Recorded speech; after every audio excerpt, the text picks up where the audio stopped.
Remember to stay hydrated.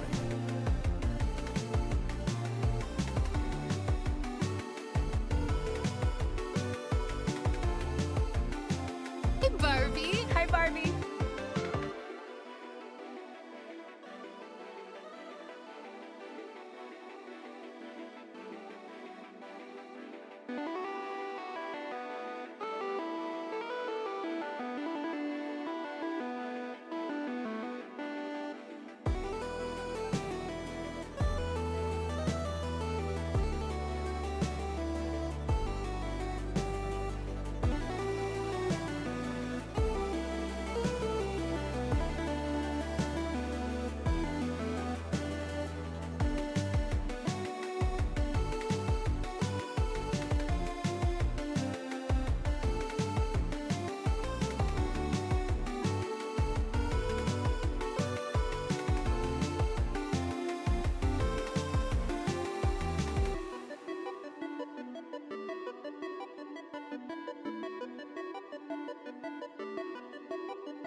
Good morning. I don't know why my game. Oh, there it goes. Oh, I guess this is one of those things where the game just decides to disappear when I click out of it. So let's try not to click out of it too often. But hi, everyone. Thank you, Sinister, for being first and for the hydrate. I hydrated during ads, but I'm going to hydrate right now as an extra hydrate for you. And then thank you for the follow, Chara. Is that how you say your username? Please let me know your preferred like name to be called. Apologies. It's bad. I'm notoriously bad at reading usernames. So Chara or Geno is fine. Okay, perfect. Thank you so much, Chara. I hope you're having a good day. And yeah, I've been doing pretty well. I've had a nice chill weekend. And I've been like dreaming about this game. I played the demo and I loved it so much, and I knew I had to stream it. So I'm super excited to get started. Um, let's. I don't know why the audio is being weird too. Hold up. We're gonna do something.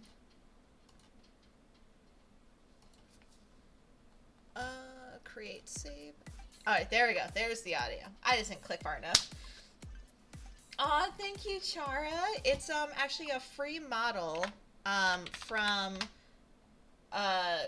Kudzu Live 2D. They also just like recently released like a bust up model that I want to check out too, so I might switch between their models. But I appreciate it. Thank you so much. I spent hours trying to customize this model.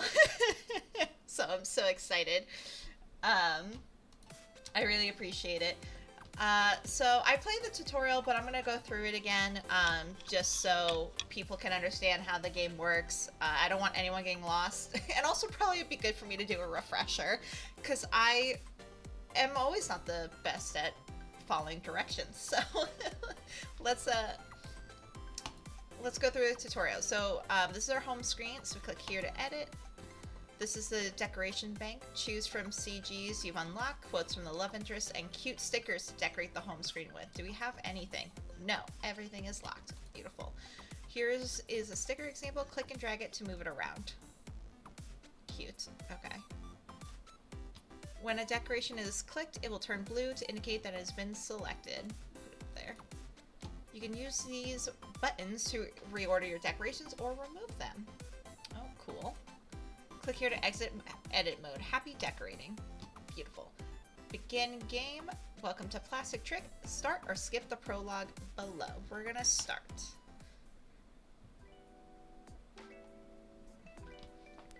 So what's supposed to make life worthwhile again? Maybe for some it's all about traveling to other dimensions or believing in magic.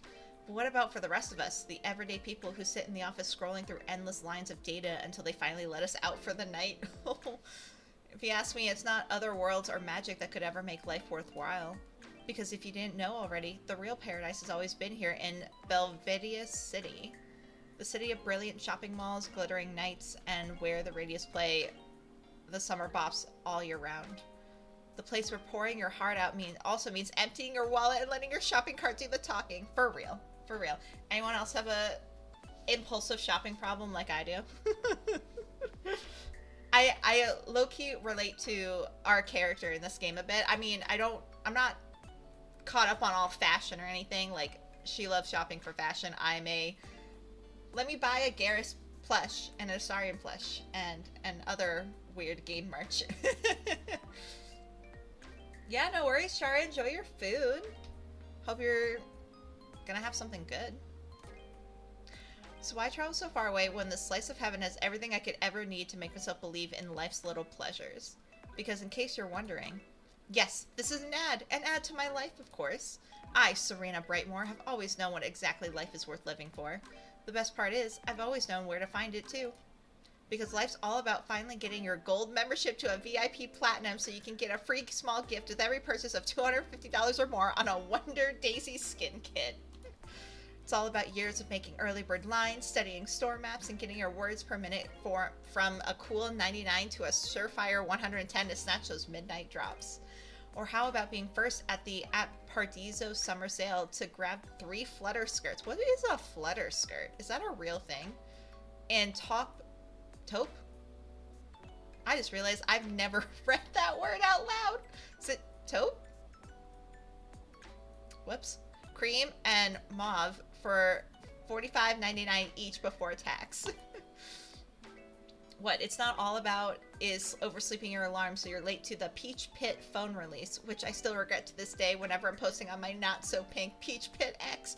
Honestly, for real though, if I wanted like a pink phone and I couldn't get it, I would be so sad, especially because pink is my favorite color.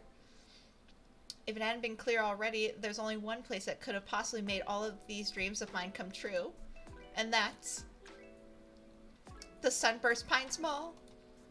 See, I told you this was an ad to my life. More importantly, it's an ad to my favorite place to be at every weekend. At least today, I'll actually have more than just for myself to shop for. It would still be nice to see what other sales are going on. But with the peak crowds coming up soon, I've got to have a strong game plan.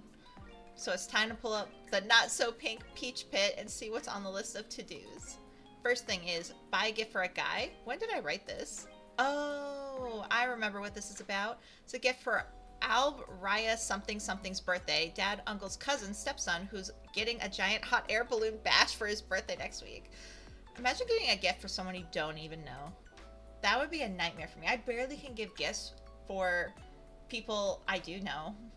I'm not that I'm a bad gift giver. I just get so incredibly anxious gift giving. Is anyone else with me on that? Is anyone confident in their gift giving?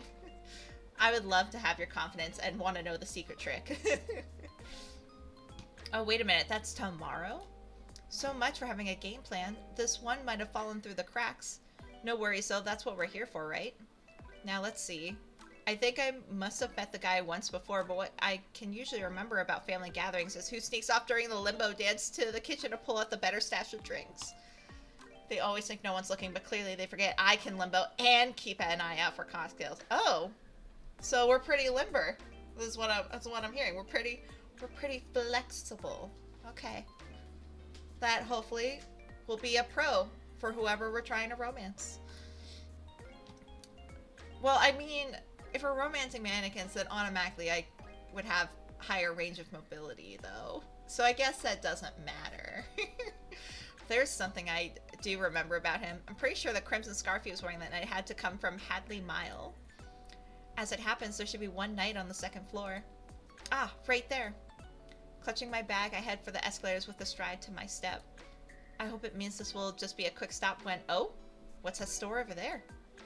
I'm steps away from the Hadley Mile store, and yet my gaze turns to the other coffee brown boutique 2 shops away.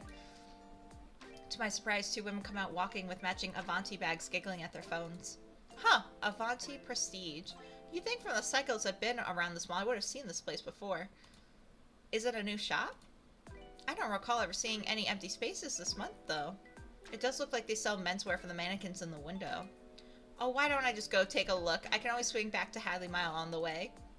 I decide to pivot straight for Avanti Prestige, which stands just before one of my favorite pretzel shops. Okay. Good. Here's a good debate for you. Are you a Wetzel's Pretzels person or a Auntie Anne's Pretzels person? And if there's a chain pretzel store that I am not aware of that is local to you, tell me about it. I love Auntie Anne's pretzels. I hate their cheese, though. Wetzel's pretzels are pretty good. I prefer the pretzels from Auntie Anne's, but the Wetzel's pretzel cheese is fire, in my opinion. They could just, like, combine the two. That would be superb. Though, Wetzel's Pretzels also has the better lemonade. I will say that too. I love lemonade. Favorite drink ever. But anyway, yes. I want to know, are you Auntie Anne's versus Wetzel's, or do you prefer Wetzel's? I'm just curious. Going for pretzels though at the mall is like one of my favorite activities. Maybe that's why I've never noticed it before. I've been too busy craving cinnamon twisties. Ooh. I literally had breakfast not even like 2 minutes before the stream, and this is making me hungry. As soon as I head inside, a row of male mannequins dressed in floral suits and neckerchiefs all stand ready to greet me. It's like a butler service waiting for me. You wouldn't be the first to call them that. I look over just as a kindly older man approaches me with a chuckle. Aw, he reminds me of Grandpa. Well, if only he put on a suit instead of wearing his neon penguin bowling shirt to everyone's graduation parties. Hey, that sounds like an iconic outfit. Anyone have a favorite, like, iconic shirt that's, like, low-key, a little embarrassing, but you pull it off so it works? So you like them? The clothes or the mannequins? What a question. There is no right or wrong answer here at Avanti Prestige. Hi, Lana. How are you? I hope you've been well. I am feeling better. I just, like... It was weird, too, because on Thursday I was feeling fine. I was having a really good day Thursday, and then literally... I had my therapy appointment right before stream, which is why I had it to start at 5:15, because that was, like... my therapist had to do a later slot that day. And as I was going through therapy, maybe, even though it wasn't a bad session, I don't know, maybe my brain was just like, we have to think about what we talked about, and decided to just give me the worst migraine ever. So, like, it was just building and building right before stream Thursday, and then finally I was just like, I don't want to be miserable live, even with a VTuber model. So I was just like, let me call it. But anyway, yes, long story short, I am feeling better. Thank you so much. I hope everything's going better for you, Lana. I'm so sorry it's been a rough week. Okay, so I read this. This week was eventful. Oh no. If you feel comfortable, feel free to talk about it a little bit. give but I hope it's something you could easily recover from. So what brings you here today? Well, I'm kind of in a last minute pickle. You wouldn't mind telling me where you keep the scarves, would you? Scarves. They're all wearing scarves. Yeah, I understand how mannequins wearing scarves, Signore, but like, where is the table or rack for scarves? Found a gal online, my first trans love. Oh? Interesting. That's good. I hope it continues to go well for you.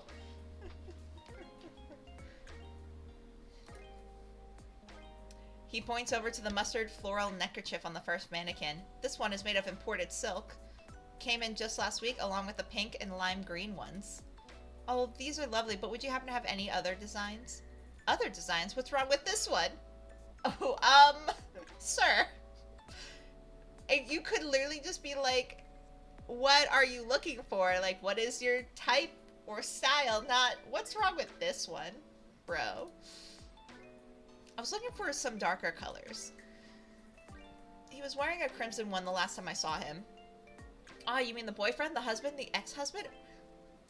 Bro's up in my business. No. No ex-husband for a pleasant girl like you. Well, at least he thinks I'm likable. Yeah, I was like Elton John, and I'll be high as a kite by then. That's so funny, Lana. Well, good. I'm glad. You deserve happiness. Ah, no, it's for a family member. I wonder if he knows I'm actually telling the truth. Can you explain this game? I never played. Yeah. This is actually, I played the demo. I've never played the full game. So this is a indie dating simulator game by Nochi Studios called Plastic Trick. The premise is that we are romancing mannequins, and we have 3 different mannequins to choose from, and we're actually about to meet the first mannequin love interest, soon. Our first mannequin is, I think, Ettore is how you pronounce his name. So he will be here. And then I think the second person we'll meet who I want to romance, who I'm so excited to romance, is Velvet. She's a girl mannequin. And then finally we have Midnight, who will meet last, I believe, if I remember the order correctly. So basically, it's just a weird dating sim. We're playing a character called Serena, who is a shopaholic and apparently has money. I wish I had the same amount of money as her. It would be great. Life would be swell.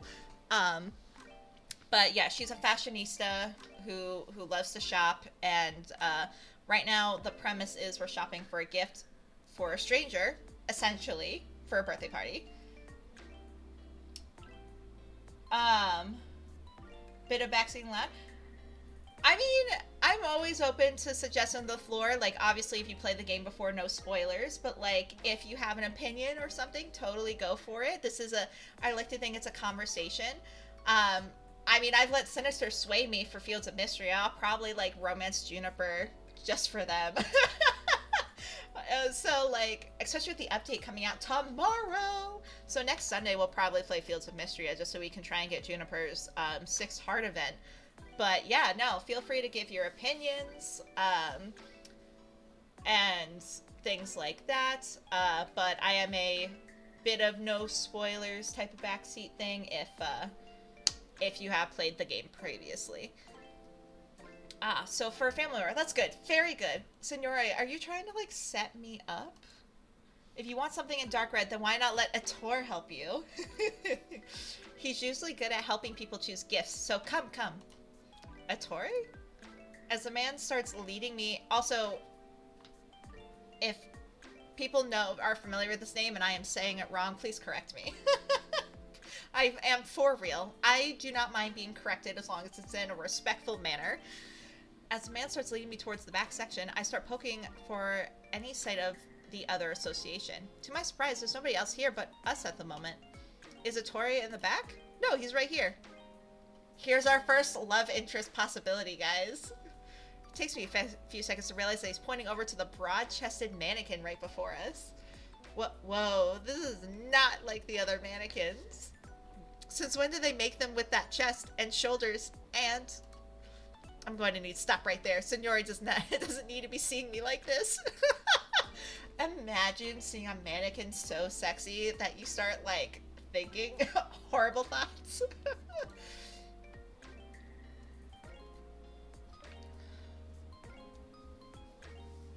Would you mind changing the intonation just a bit so I can understand what is the game and what is your comment? I apologize for asking.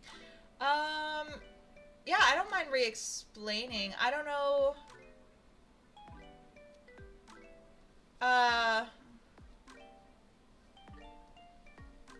Trying to think.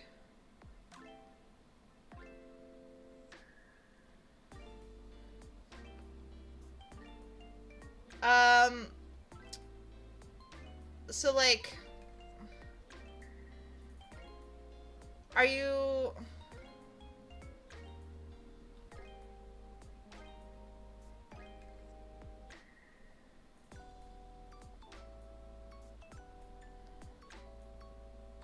So like, do you mean like intonation? Like, are you looking for like...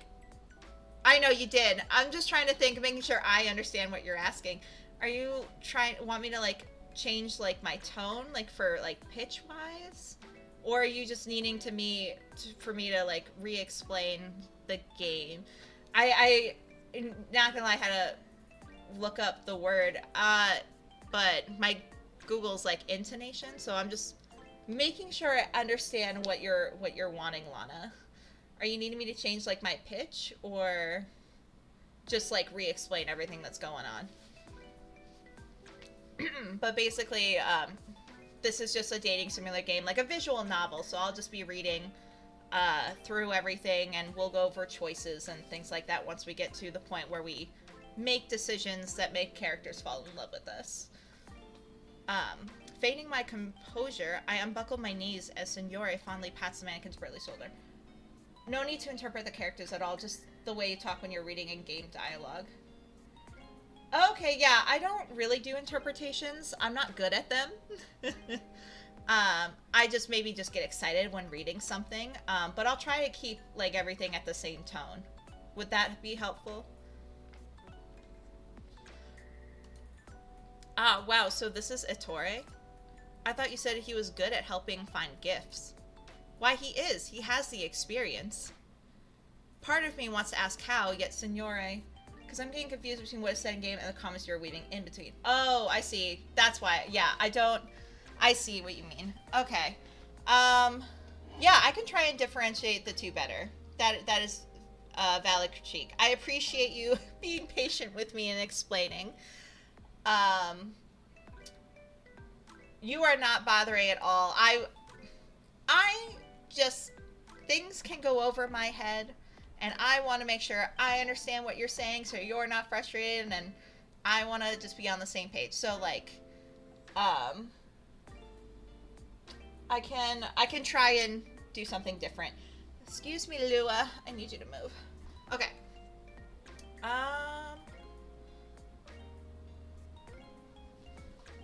Trying to think how to differentiate. I'll do my best.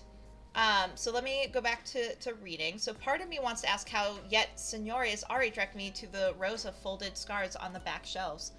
Feel free to put any scarf on him. Ettore will tell you if it's a good match. But I don't know if crimson will look good with the outfit he's got on already. Trust in Ettore and he'll tell you. All of the pretty ladies who come to him will never leave unsatisfied. That's a bit weird. That's...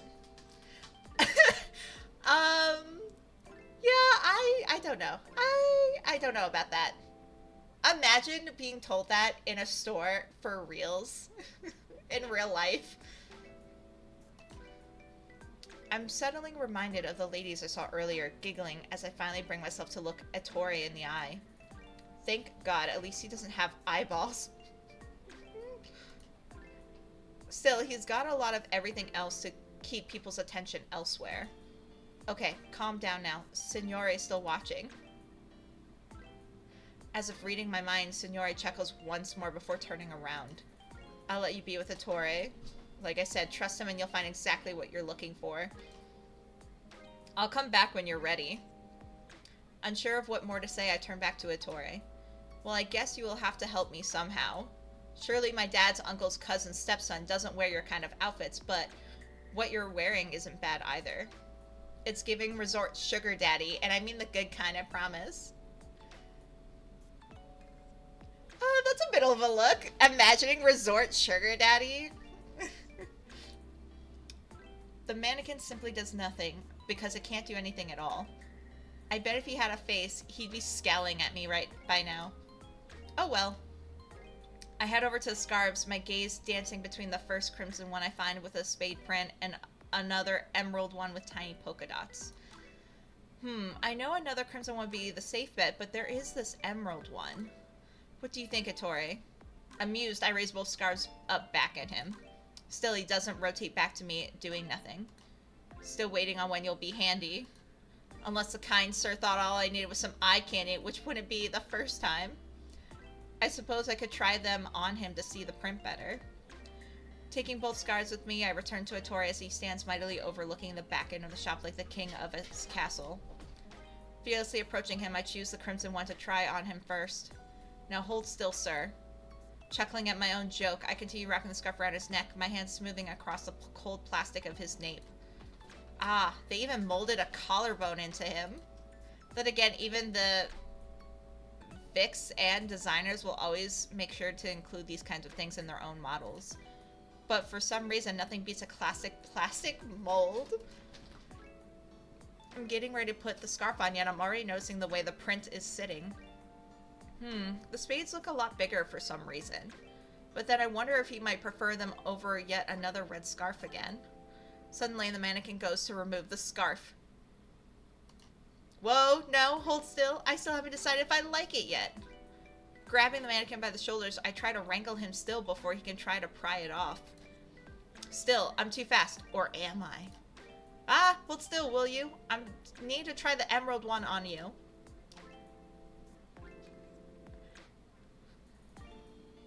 By the way, like, what do you mean we're fighting a mannequin right now and not freaking out? I would lose my shit. Like, you remember that Doctor Who episode? I think it's the very first episode in the very first season with all those mannequins moving. I saw that episode. I wouldn't trust this shit. I'd lose my mind. But also, I feel like I would think I'm tripping. Like maybe there's a gas leak or something and I was hallucinating, so I would not call for Signore. I'd be like, I'm gonna silently deal with this problem all on my own.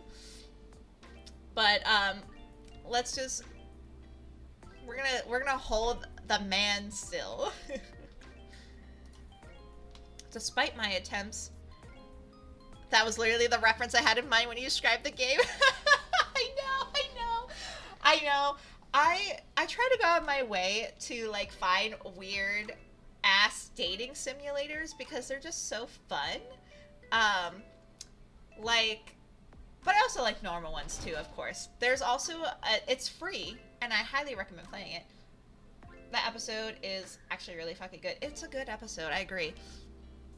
I never like finished Doctor Who. I got through, I think, 4 seasons, and then I just dropped it, and then I never went back. I probably should go back, but yeah, no, I go for a lot of weird dating sims that I probably wouldn't fuck with in real life. Like, yeah, I don't care how hot a mannequin is. Like, if it tried to romance me, I'd be like, hell nah, bro. I'm the type of person that loves magic, but if magic came to me for realsies, I'd be like, nope. Just keep that shit away from me.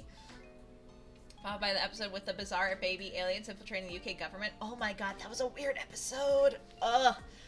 That was definitely a weird one. What's one of my favorite Doctor Who episodes of what I've seen? Trying to think. It's been so long since I've actually watched Doctor Who.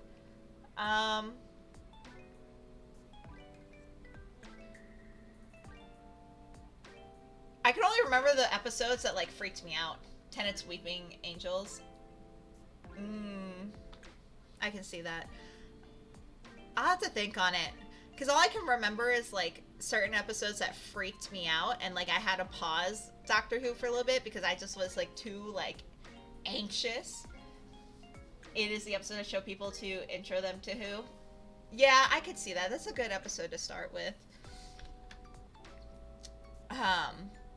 Let me... Alright. Despite my attempts, Ettore breaks past my grip and brushes the scarf to the floor with a flick of his strong plastic hand. I can't help but puff my cheeks out at him. Really? On the floor? So what, you don't like red? The green scarf remains coiled at my fist as Ettore's body crackles and flexes in a taunt. Oh my god, that's the episode that was coming to my mind, Lana. I hate that episode. Hate it, hate it, hate it so much. I mean, I love that it introduced us to Jack. Is that his name? I hate that episode, though. It took me like 2 attempts to get through Doctor Who because the first time I watched it, I got up to that episode, I was freaked out way too much, and I was like, nah, bro, this show is not for me. And then I had a roommate that was like, Leatrice, you gotta try it again, I promise. It's a weird episode, but there are better ones. And I was like, okay.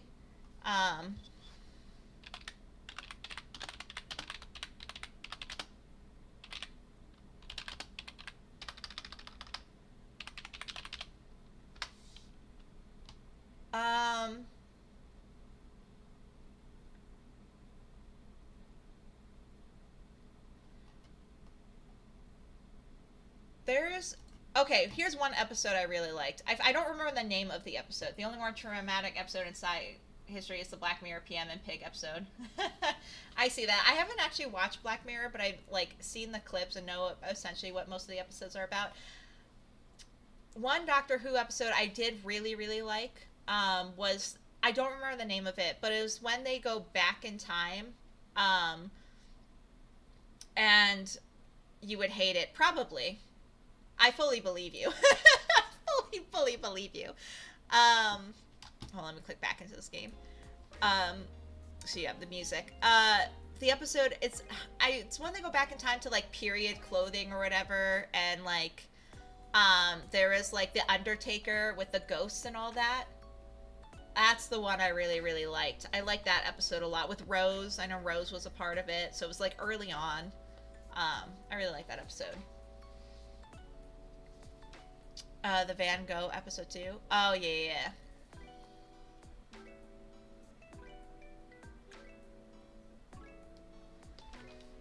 Ooh, sorry, excuse me. Let me take a sip of water. I gotta hydrate. Always when I do these, like, dating sim games, or, like, games where I have to read a lot, my throat, like, hurts the rest of the day, but I don't care. Rose is my fave companion, a true working-class British gal. I love Rose. Remember thank you for the hydrate, Lana. I got my sippies. Actually, let me do another sip, because I already said I was going to hydrate, and then you redeem. So I'm going to do double sippies.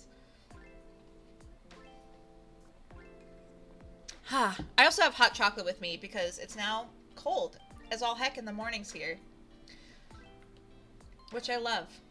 I used to hate the cold. I mean, I like the cold without snow. Luckily, it doesn't snow where I live. But I at least got some cold.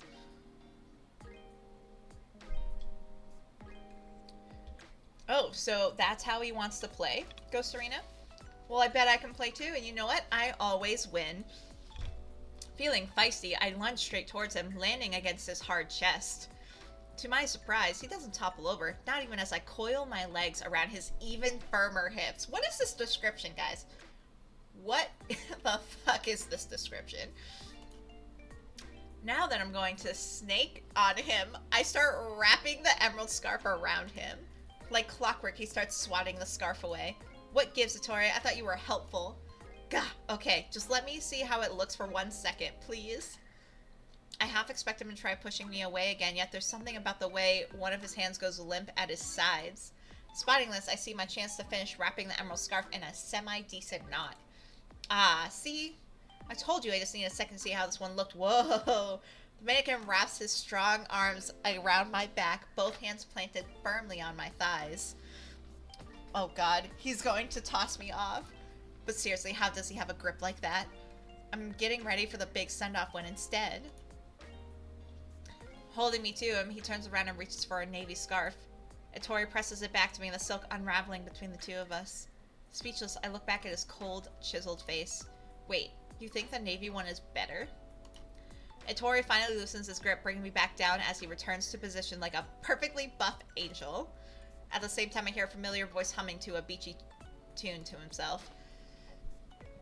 A good voice warm-up is using your knuckles to massage your cheek/jawline. The other is massaging the back of your neck, untying the knots. I know it feels like it has nothing to do with voice, but it helps a lot. Interesting. No, I fully believe you. I mean, I feel like it makes sense because, like, when you talk, you're not just working your esophagus, essentially. So I see that. I'll have to try it out. I appreciate the advice, Lana. So did you find what you were looking for? Go, Signore? At that moment, it all hits me like a solid brick. Was that mannequin really alive just now? Girl, you just noticed that? Please! Noticing my expression, Signore jovially takes the scarf and starts folding it for me. Ah, you chose the navy. It makes sense. Ettore loves navy. Which also, I'm sorry, I'm looking for a gift, right? I need help, and the guy just the mannequin just tells me his favorite color. For real. How is that helpful? That's shopping for him. Does he really? Goes Serena. I still can't pry my gaze from Ettore, not with the sheer memory of that grip of his. I couldn't have imagined that all just now, right? Me wrestling with him and that vice grip of his on my thighs. There's absolutely no way that wasn't real. And yet, in all my convincing, I can't help but look back at the mannequin without imagining a scowl or smirk upon his face. Or maybe even both after all that. Well, if that's all you needed to find, then come along. I'll use a special gift wrapping too, free of charge, goes Signore. Oh, thank you, says Serena. That's really kind of you. It's not me you should be just thanking. Thank Ettore. He's a good man, isn't he? Has an eye for a color, just like my father did when he started the shop in Turney. Back then, it used to be a tailor shop. Then my father started all over again here in Belvedere. Well, you all have a marvelous store now. Is Ettore also from abroad then? You mean my father or the mannequin? Ettore is also your father's name? Of course, I named him after him. Both are strong men and seem to catch the eye of the ladies. Oh god. That's such a weird thing to do. I'm gonna name this mannequin after my father because they're both hot.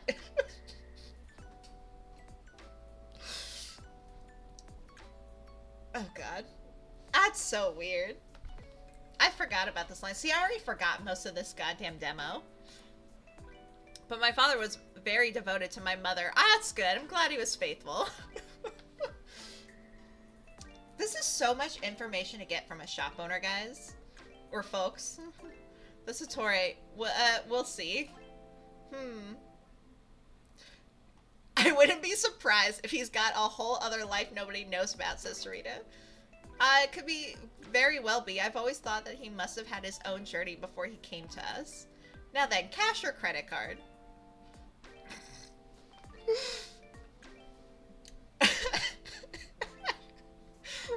I will say I love games by Nochi Studios. I backed their other game, Stellafire, which literally like came out a couple days ago, but I was playing the early access since I backed the Kickstarter, and I'm so sad I backed the Kickstarter for Plastic Trick.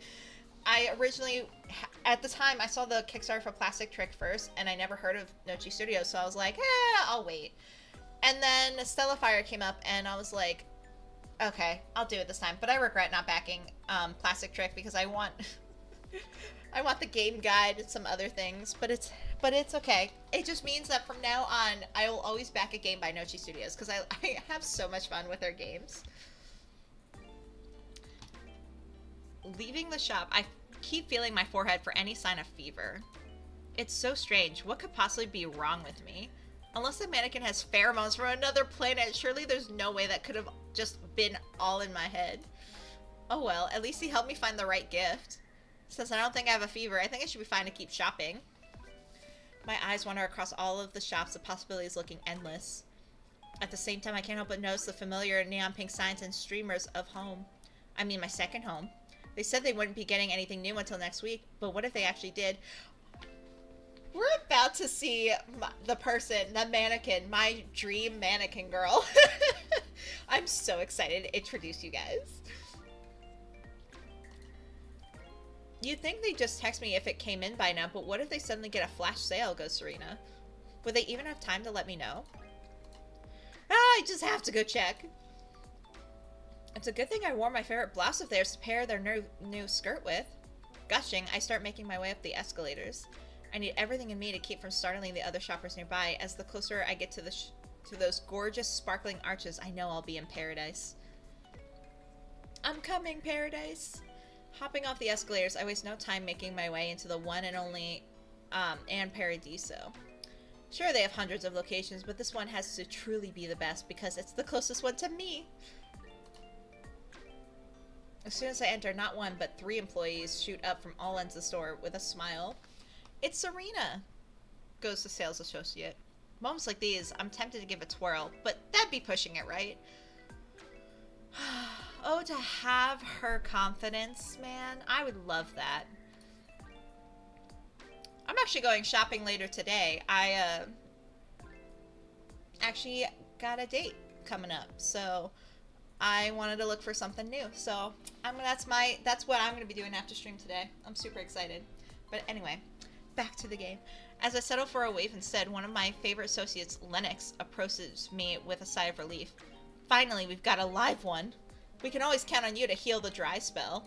What? You're not busy right now? But it's Saturday, goes Serena. Willow Lake Week is having their trunk show right now, remember? As soon as it's over, then we'll anticipate the stampede. Slipping her pink spectacles back on, she studies my outfit with a smile. So you pair the Paradise Sun top with the Matrix Love skirt. Nice. Nice. Maybe I should just start putting you in the window. It would save me a whole hour of dressing the usual velvets. Cute. Good luck. I know, thanks. I appreciate it. I will always need luck. I just barely managed to finish the whole row before opening today, says Lennox. I follow her gaze over to the new display along the window featuring 3 mannequins decked in summer plaids and crochet lace before a beach time picnic. Fun fact for those who may know, I crochet a lot. That's not the fact. The fact is that crochet cannot be replicated by machine.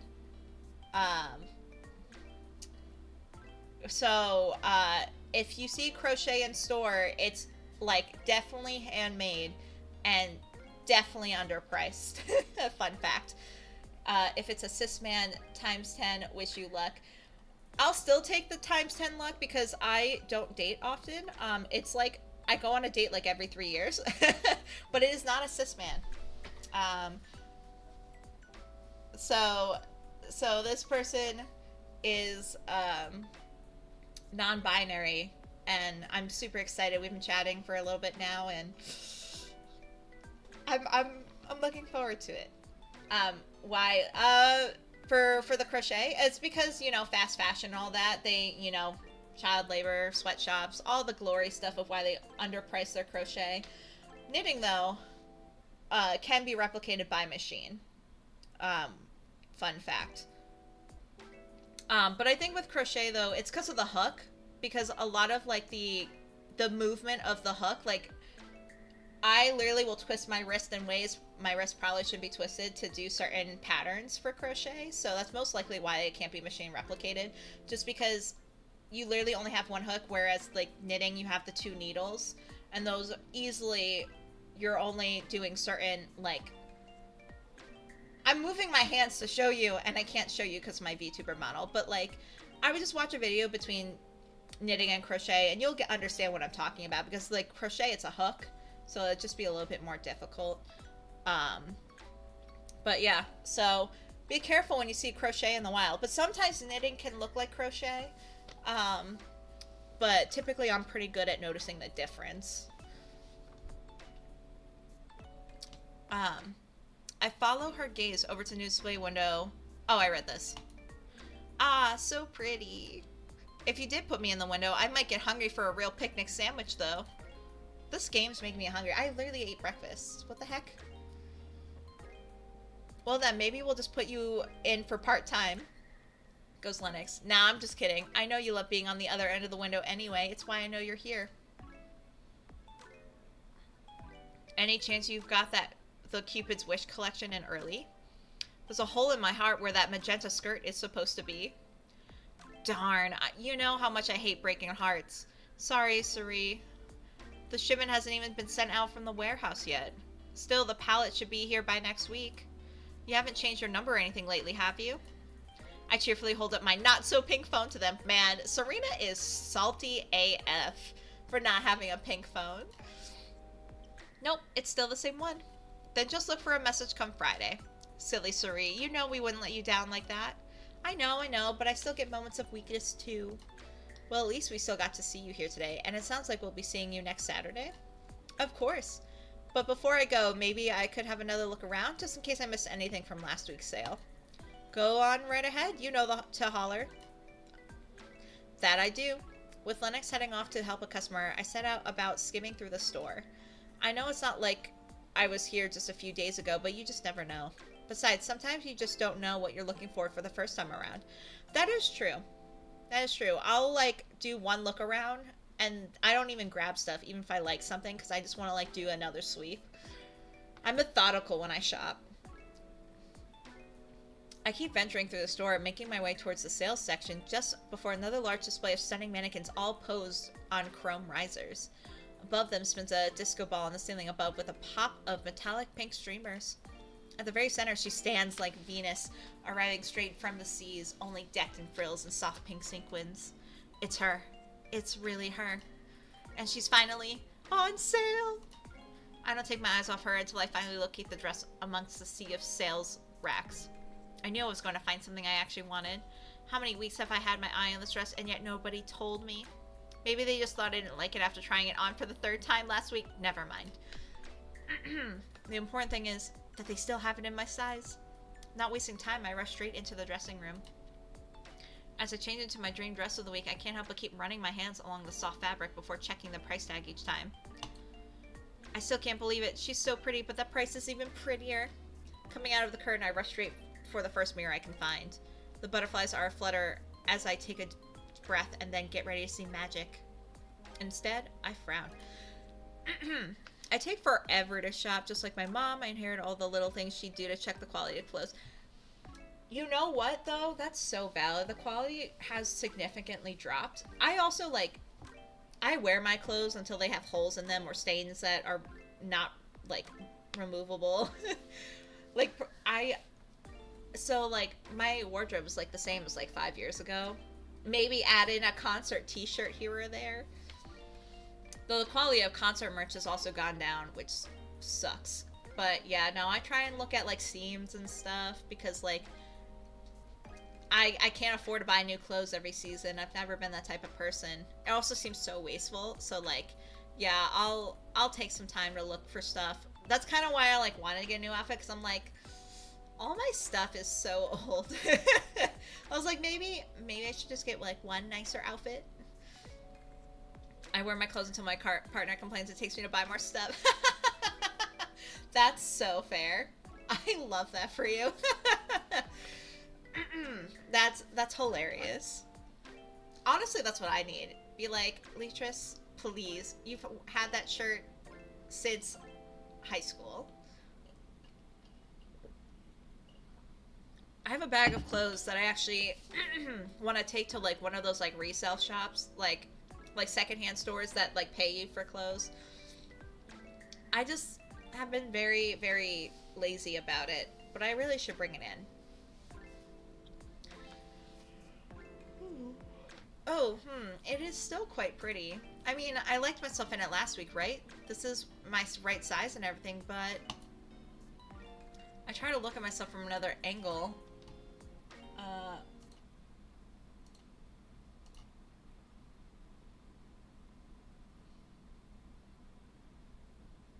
Sorry, Lana. Was not fast enough for auto mod, but I see your comment.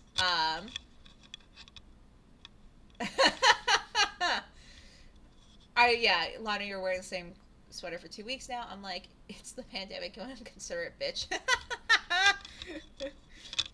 I mean, also valid. I'm also the type of person that's like, if I wear it once and I don't leave the house, is it really dirty? Like, it's not like I'm exercising in it. So, like, that's totally valid. I totally get it.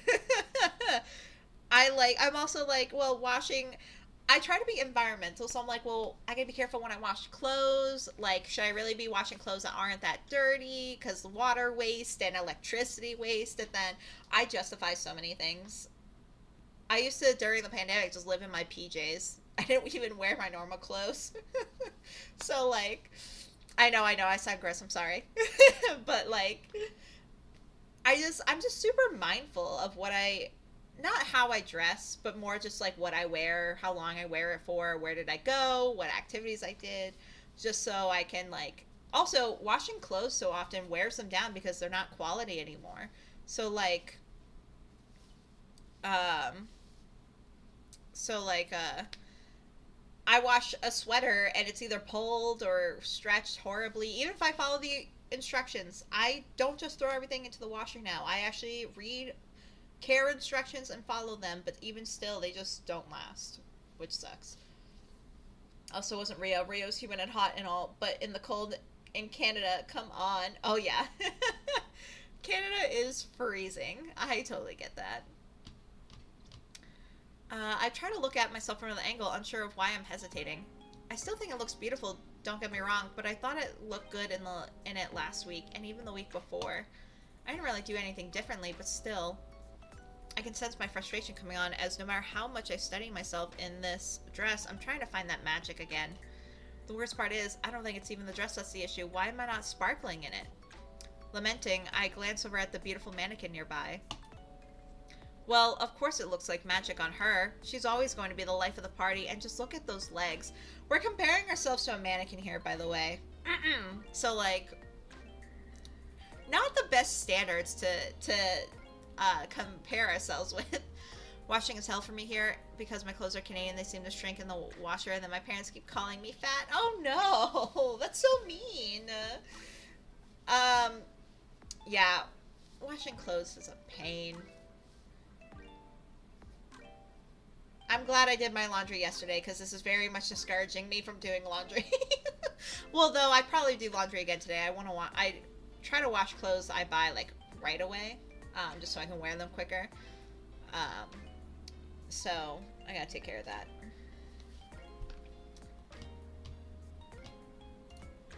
The more I stare, the more I want to despair that maybe it really isn't the dress after all. It's me. And here I thought I'd come to get my mind off things. Work has been busier than usual, and if my boss was telling the truth, it's only get busier. I've got 3 functions to go to this upcoming week, but here's to hoping I'll have the energy if 2 of them happen right after work. And today all I wanted was a cute dress to keep me going. Do you feel this game is made for anime weebs? It's funny, but I wonder how much the weebs sexualize it. I don't know if it's made for anime weebs exactly. Like, I'm in the Discord with the developers of, like, Nochi Studios and whatnot, and I think they're just fun, eccentric people. And plus, most dating sims are a bit sexualized anyway, just because they are dating simulators. Plus, I don't think she was really sexualizing this mannequin here. I mean, 100% was a little bit sexualizing a Torre in the first store. But here with Bella, I think she's more just comparing herself and feeling, like, insecure. Thank you for the hydrate, Sinister. Let me just real quick take my sippies.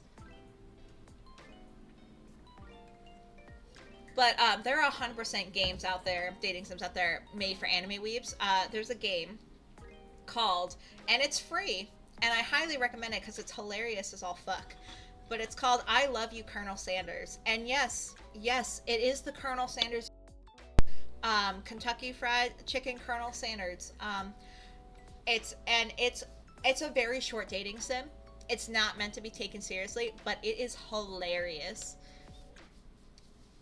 Yeah, the game is really good. I was just wondering how the community interacts with it. I haven't seen other people stream it. I'm now the only person, unless it changed since I started streaming, but I'm the only person that follows it on Twitch. So far I feel like the players because I speak to other players in the Discord, the Nochi Studios Discord, and they seem pretty nice. I mean, you're gonna have people that like sexualize a little bit. Like I get a little into it because like it's funny and stuff, but I try not to be gross about it. But yeah, I'm sure there's gonna be people that twist the game. As far as I'm aware, there's not even any like not suitable for work scenes. Like I don't think there are any like scenes like that in this game. It's not rated mature, so it's probably gonna be a little more wholesome. There are games that are downright dirty as all heck. There are some that are like I almost can't play them because they're a little much for me. But I didn't see a mature rating on this, so I'm sure it's fine. Yeah, the classic difference. Sexual is fine. Objectifying, that is fucked. Yeah, no, agreed. Like, yeah, it's okay to be like attracted to. I feel like it's okay to be attracted to like a character in a game, but then to be weird about it is crossing the line. But yeah, we're not there yet. But you'll see me gush about Velvet because I loved her so much in the demo. So I'm excited that you're about to meet her. I don't want to, I really don't, but I can't help but sniffle a little. Oh, Serena. The more I look on at that beautiful mannequin, it's not just the dress I'm seeing on her. What I'd give to live life like a party every day like her. I do not relate to that whatsoever. Taking one last look in the mirror, I start to wipe my eyes when I hear a sweet voice from behind me. But you are the life of the party already, aren't you? Goes the sweet voice. Oh, well, I don't know about that. I mean, I was voted most likely to be a party planner in school when actually I already been accepted to Belvedia's used tech program. Still, I guess I know a good party when I see one. Goes Serena. Of course you do. You're Serena, aren't you? Silly Siri. That's what they call you, right? You're always so fearless whenever you're here trying on something new. So how can you think you don't look good in this one? Well, I don't know. Goes Serena. It's just, where's the magic? It was there last week, then who knows where it went? Don't you think it's still there, though? Just look at you. Look at the way the skirt flutters whenever you move. Now pair that with your glossy smile. Don't you understand how beautiful are, Suri? All at once I pause. Wait a minute, that's not Lennox's voice, and she's the only one here who calls me Suri. Unless it's a new girl? Before I can take a look, I hear her dainty voice in my ear again. Aw, still doubting yourself? I don't mind reminding you some more. So is this your first day? Since we're trying to romance Velvet, I could use a little more sweet talking. Well, if you insist, I could use a little more sweet talking. Even if it is because you're hoping I might buy the dress. She really must be a new employee, otherwise she'd know I probably would have bought it anyway. Still, this could be our first sale. Glancing back into the mirror, I keep fawning over the cut of my dress. Ah, see? You're starting to see yourself as the goddess you are. Just look at that face. You know, I would also study my subjects just like this. I would let them get comfortable with letting me see their perfect angles. God, there's so much you can tell from a human just from their face. Even if you can't capture everything in marble, you'd bet I used to try. You used to try, goes Serena? I start to turn around, but her voice draws my attention back to myself. Look at yourself and tell me that this dress isn't wearing you because you're the one wearing this dress. You bet I would have told you if this wasn't your cut. But as fate would have it, you and this dress were meant to be. Oh, now here comes the customer script. Have you ever noticed all of the humans who come and go from here? First thing I do is go straight for something they really love. But then slowly, they'll start to regret it. That's so me. They'll try to find excuses for why it shouldn't be theirs. Well, I'm sure it's that some people simply can't afford it. goes Serena. Ah, of course, but you want to know how many times that isn't the real problem? It's because people haven't been told in their lives that they deserve to wear pretty things. People need the sparkles and splashes of colors.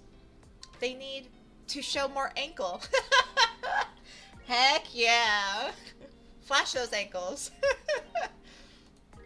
More ankle, goes Serena? Are long skirts going to be out of season again? Ah, no, I mean, yes. I just mean that they need to be daring like you.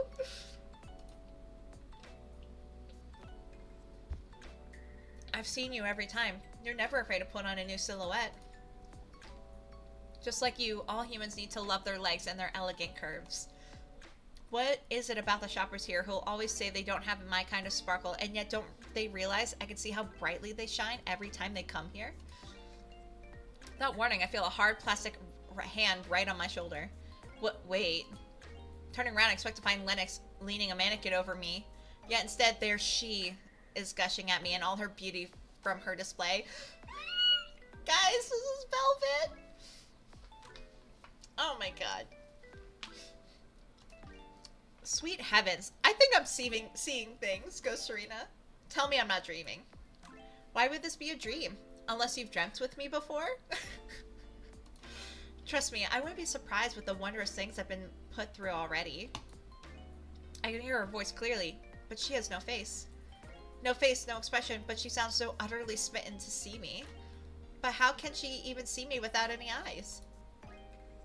It's official. I've shopped here for way too long. Now even the mannequins know me by name. They're even selling to me. Bewildered, I look back to her as she brushes at her long synthetic locks. So are you going to get commission for the sale? Velvet? What? I thought you were asking for my name. It's V-E-L-V-E-T, Velvet. It's a pretty word, isn't it? Isn't that what Lennox calls all of the mannequins here? They sure do, but you want to know how many of them answered to the name? Just me. Giggling to herself, she turns over to her fellow mannequins on display. You see, none of them will talk to me. They're silent as can be. But you understand me, don't you, Suri? Quite frankly, I'm somewhat terrified that I do. I really must be getting a fever. There's no way. Not without Lennox or somebody else knowing. Unless this is their idea of a joke. I was trying to look around for any stuff. Velvet continues to sway and muse about my dress. So have I convinced you enough? About the fact that I need to go lie down? Goes Serena. Ah, no, silly about the dress. Turning me back to the mirror, she embraces each of my hips. Whoa, what else was I expecting from a mannequin's grip? And why does she smell like Wonder Daisy Summerfield spray? We're so cooked if we're, like, remembering the scent on a mannequin. Also, heads up, got an ad break in a minute 30 seconds, which I will BRB for, so we don't miss anything good. You see right ahead? This is you. All of you. This dress is here to remind the world that your curves are to die for. Do you know how many beauties throughout history would have done anything to put on this dress and conquer the world in it? She keeps talking, but I'm more focused on her hands snugly on my thighs. As if she knows I'm not paying attention, she squeezes them again before running her hands back to adjust the strap on my shoulders. Just don't think too hard about it, other than you need to take this human body and adorn it in every way that says that you too are ready to take over the world. At the very least, you do it for me, right? Her voice goes soft as well as her touch. Why me, though? Silly Suri, don't ask me what you already know. She finally lets me go. I hear her give a dreamy sigh. Before I can ask, I then hear someone approaching. Wow, Suri, so you did find something after all. Turning around, I'm wondering how long it'll take for Lennox to back away in horror. Instead, she raises a single eyebrow at me. What is it? You don't like the dress? The dress? Oh, the dress. Yes. You know I love it, but, my gaze lingers over to the mannequin display, yet to my shock. There she is back in place. Huh? Suri, you want to talk about something? Yes, no, not really.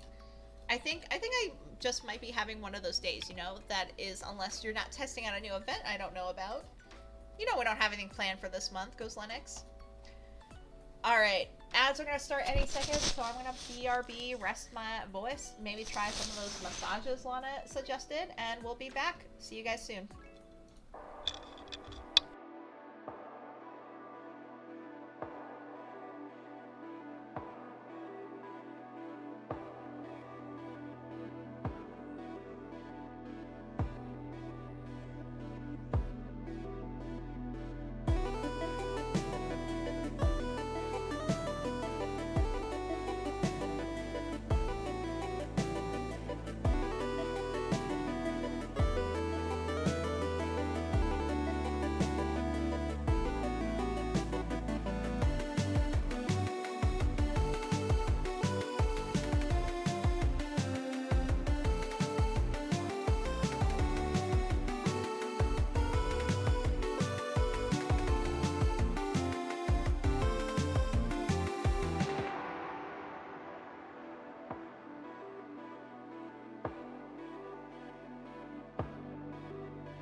welcome back, everyone.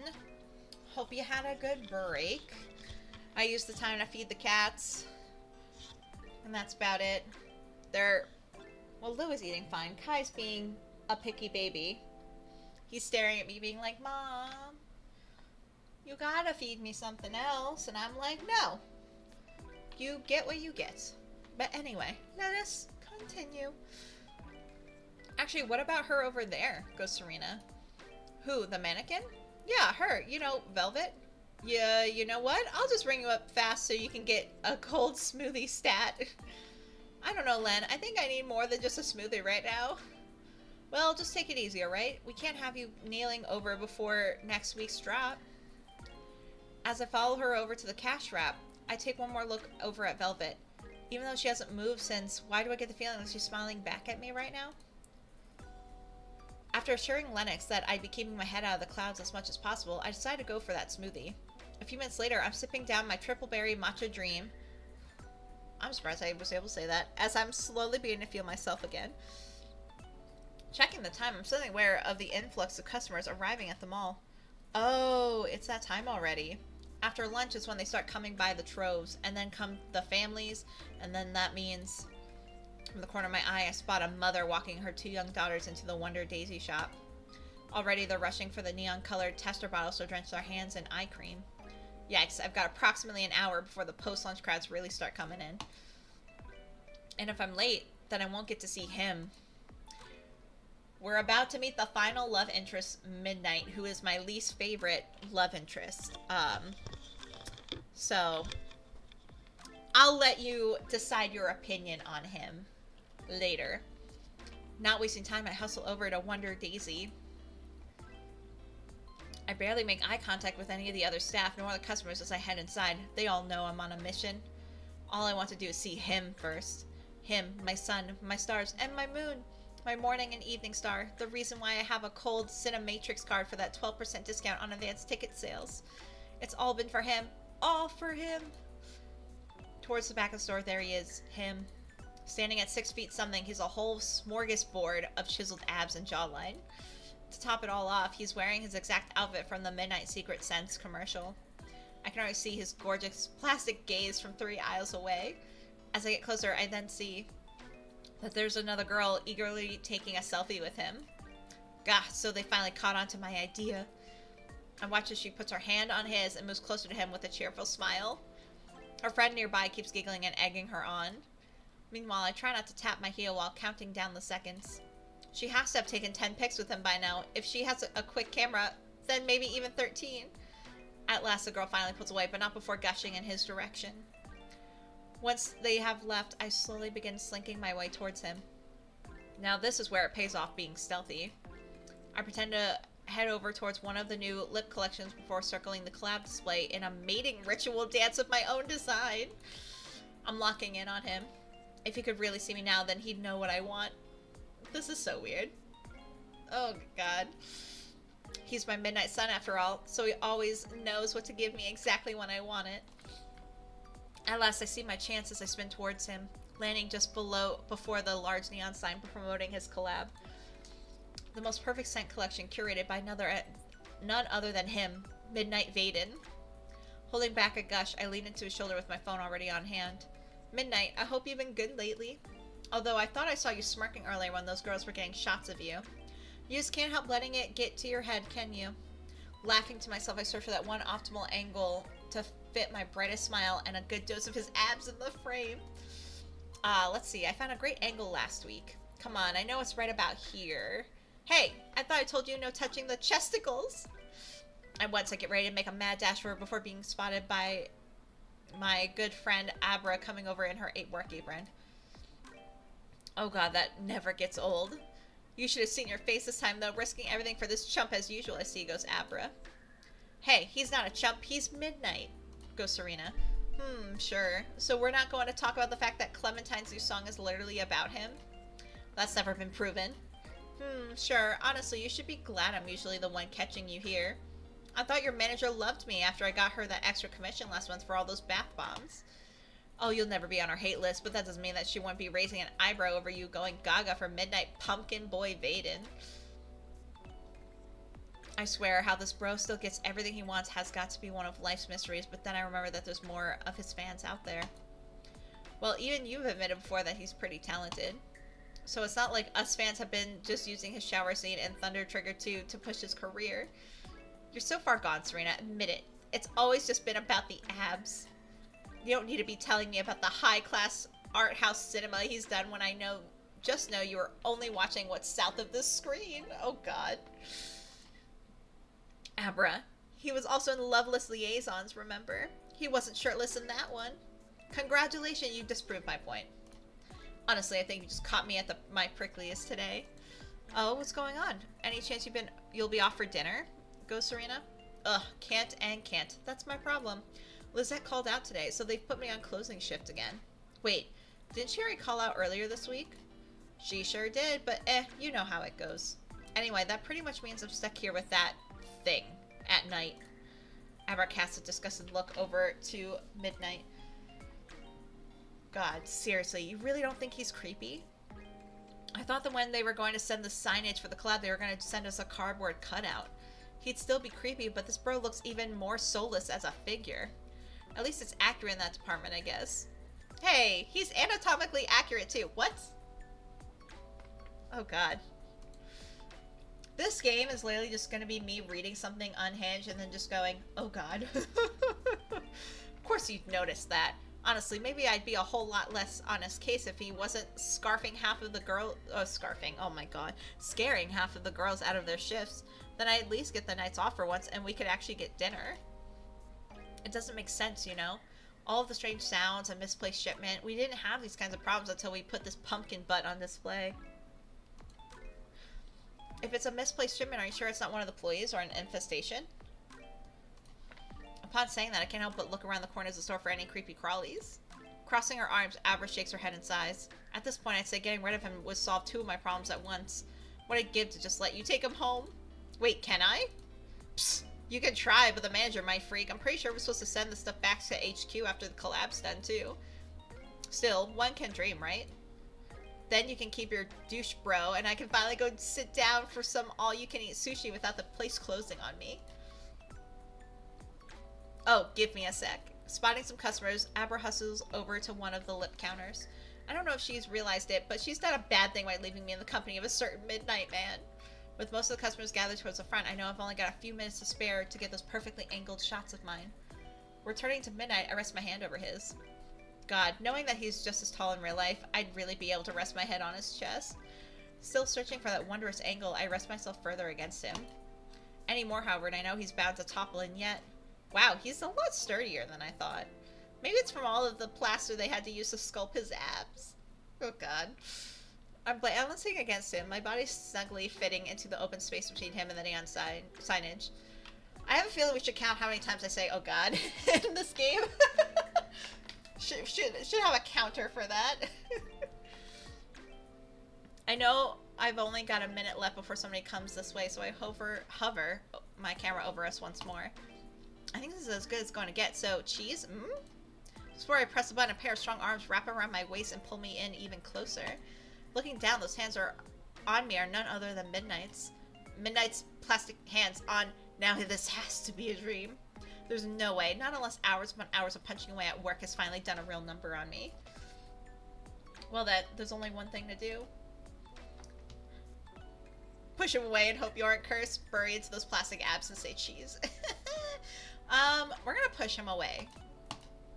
Well, this may be on the top 10 list of personal fantasies. This isn't how most haunting Isn't this how most hauntings start? Come to think of it, Abra did say the girls didn't like closing the store while he's here. I originally turned back to him, ready to hurl him off, when instead he rests his head against my shoulder and purrs at me. Oh, God. Lots of pretty girls come by here, but I don't think I've ever met one who's actually seen Loveless Liaisons. That movie was made on the saddest budget in history. Goes Midnight. Well, at some point when you become a fan, you start hunting for everything you're in. I'm sure I'm not the first one to do it. Maybe you're not the first, but dare I say you're the first to catch my attention? Ugh. I know this might be a dream, Midnight, but let's not stretch it too far. Or wait, I should be the one trying to keep my imagination in check. As I try to stop giving myself a headache, Midnight can't help but chuckle. God, so cute even when she's startled. Hey, I heard that. But I know you enjoy the teasing. Why else come here other than to get a squeeze out of me? I've been feeling those too, you know? Oh God. Is it too late to tell him I was pretending to be a crab? Serena, Sari. Instead of a photo, how about we do... As soon as I feel him squeeze towards my hip, I get my heel ready. Oh no, you don't. I did not come here all this way to have my mind playing tricks on me. The real Midnight would never be this sleazy. What, sleazy? I thought you wanted this. See, this is why I don't like him. He's my least favorite whatsoever. Of course I'd want you, but you're not you. You're I can feel my head getting heavy as Midnight seems to be pulling away. I guess this is where the fever starts. Just when I think I'm ready to step into another dream, then Abra's voice pierces through the pastel clouds. Hey, Serena, am I gonna have to get the hose again? What hose? Oh wait, I'm awake, I'm awake! Everything blinks back into focus, starting with Abra before including a certain figure who's not so alive anymore. What in the world? He's not talking anymore. Who was talking? Oh God, I thought we had this conversation last week. For the last time, I'm not getting my manager to call your corpo to boot up one of those AI voices on him. I told you, he's going back to HQ when the sales are over. No, that's not it. Confused, I finally pull myself from him, yet I still can't help but look away. His voice, his touch. I know it has to be a dream, but why now? What if it's really time for me to take the hint? You mean you're finally moving on from this douche nozzle? What? No, I mean I need to take a vacation. When's the last time I actually took one? Didn't you go to that beach resort last month? No, I meant a vacation, like with actual resting and not thinking about work. That's what you said last time. You know what? Never mind. I'm always going to advocate for anybody to take a vacation. Preach. Preach. I'm always pro-vacation. I'm sure I'll get mine someday, once this haunted piece of plastic finally gets shipped back to who knows where. Haunted piece of plastic. The more I think about it, I might also need a massage to go with that vacation. Anything to remind myself that dreams like these can only take you so far. I come out of the store clutching my head and in dire need of a cinnamon bun. What I really need is to head home. I really thought today was going to be just another Saturday, but I guess Monday through Friday decided to catch up to me. Well then, off to break out the melon teas and cozy quilts so that next Saturday won't be such a trip. Coming home, one would expect that a handful of my cozy rituals would be enough to bring me back to life. But alas, I'm still thinking back to today. I could have sworn they were, but were they really? That's not possible though. It's more than likely that I really do need to start looking at resorts. Or maybe what I really need is one of those trips where they leave you stranded in some rainforest so that you'll be forced to awaken your senses. Ooh, I wonder if they have special deals on those.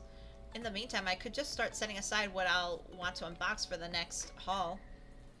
I'm about to start emptying my bag when I hear a bump coming from outside of my apartment.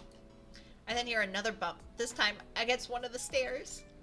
Oh, what is that? What is that? Could it be the tenants at 216 throwing another kickback? They usually do this by always pretending it's the end of the summer. Setting my halls aside, I decided to take a closer look from the curtains. Usually I can see what commotion is going on from here, but this time I don't see anything that could have made that sound. Huh, maybe it was someone from 216. But just in case, not taking chances, I double check the lock on my door, then take one last look out the window. Today's not the day for a panty raider to come a-knockin', unless they really want to try my patience. I couldn't have said it better myself, Sari, goes Velvet. But wait, what's a panty raider? At once I look right beside me. There she is, giggling in my living room. And this time she's really moving on her own. Well then, do you really think we'll be safe here? Ah! I don't wait for anything as I bolt straight out of the living room. Before I can reach the kitchen, I crash against something hard, sculpted like every bit of a man. You don't have to pounce on me, goes Ettore. What the... Hey, not so loud with you. I already hate jelly frequencies as it is. Also, I figured that your abode wouldn't be much to fawn over, but this is a travesty. As Ettore shakes his head over at my tiny kitchen, I'm already searching for my escape. What the heck is going on? How could they be here? How am I dreaming again when I'm wide awake? Seeing me panic, Ettore lets out an impatient sigh. Hey now, you don't have to lose your mind over it either. I never said that your place was a lost cause. You're only managing what your kind society can offer, remember? For your information, I don't think I'm so worried about my kitchen that I'm worried about my... Sari, where'd you go? Popping her head in, Velvet spots me before zeroing in on Ettore. Oh, wait, it's you. What in heaven are you doing here? Good lord. goes Atori. Don't tell me that we both had the same idea. Well, that's not possible because I saw her first. Wait, what? You're mistaken. You really think I'd be here if she hadn't come pouncing into Signori's stores first? Even if she did, I doubt you give her any reason to let you stay. Has she seen your attitude? Sweet heavens, now they're fighting and even passive-aggressively. I must either be in the running for the most vivid imagination, or I am really becoming the perfect candidate for that rainforest stranding trip. No matter how many times I blink or clutch my hair, the mannequins won't stop bickering. Nor moving, nor talking, nor doing anything that mannequins aren't usually known for. They're supposed to be modeling clothes in a mall, not catfighting in my house. But wait, seeing that their little squabble has yet to reach an end, at least that means I have my escape. Slowly, I begin to tread from the doorway. Holding my breath, I get ready to run. When coming up right behind me, he steadies a hand on my shoulder. Going somewhere, Suri? Goes Midnight. I thought we could get to know each other some more tonight. You what? Shh. Darling, you need me to send them away? Velvet and Tori immediately spin towards us, each crossing their arms at him. But Suri is mine, goes Velvet. Ah, correction, she belongs to no one, goes Tori, but I need her the most. That's why I like Tori at least a little bit. He's like, I don't own her, no one owns her, but like, I want her. And I'm like, heck yes.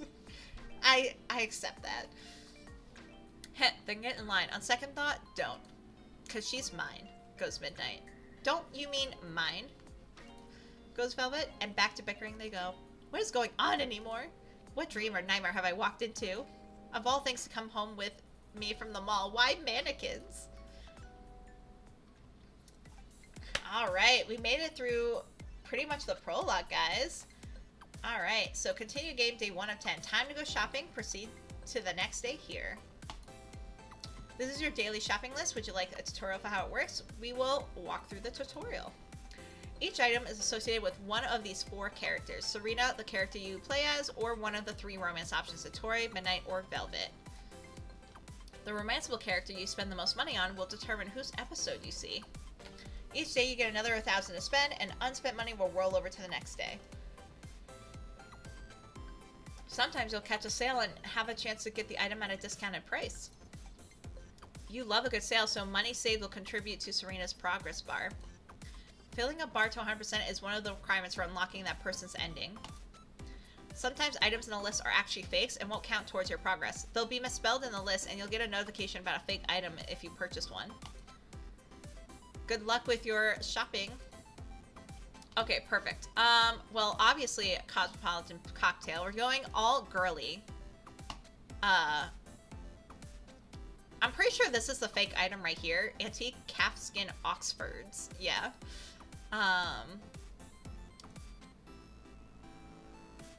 Let's see. Scented candles. Do.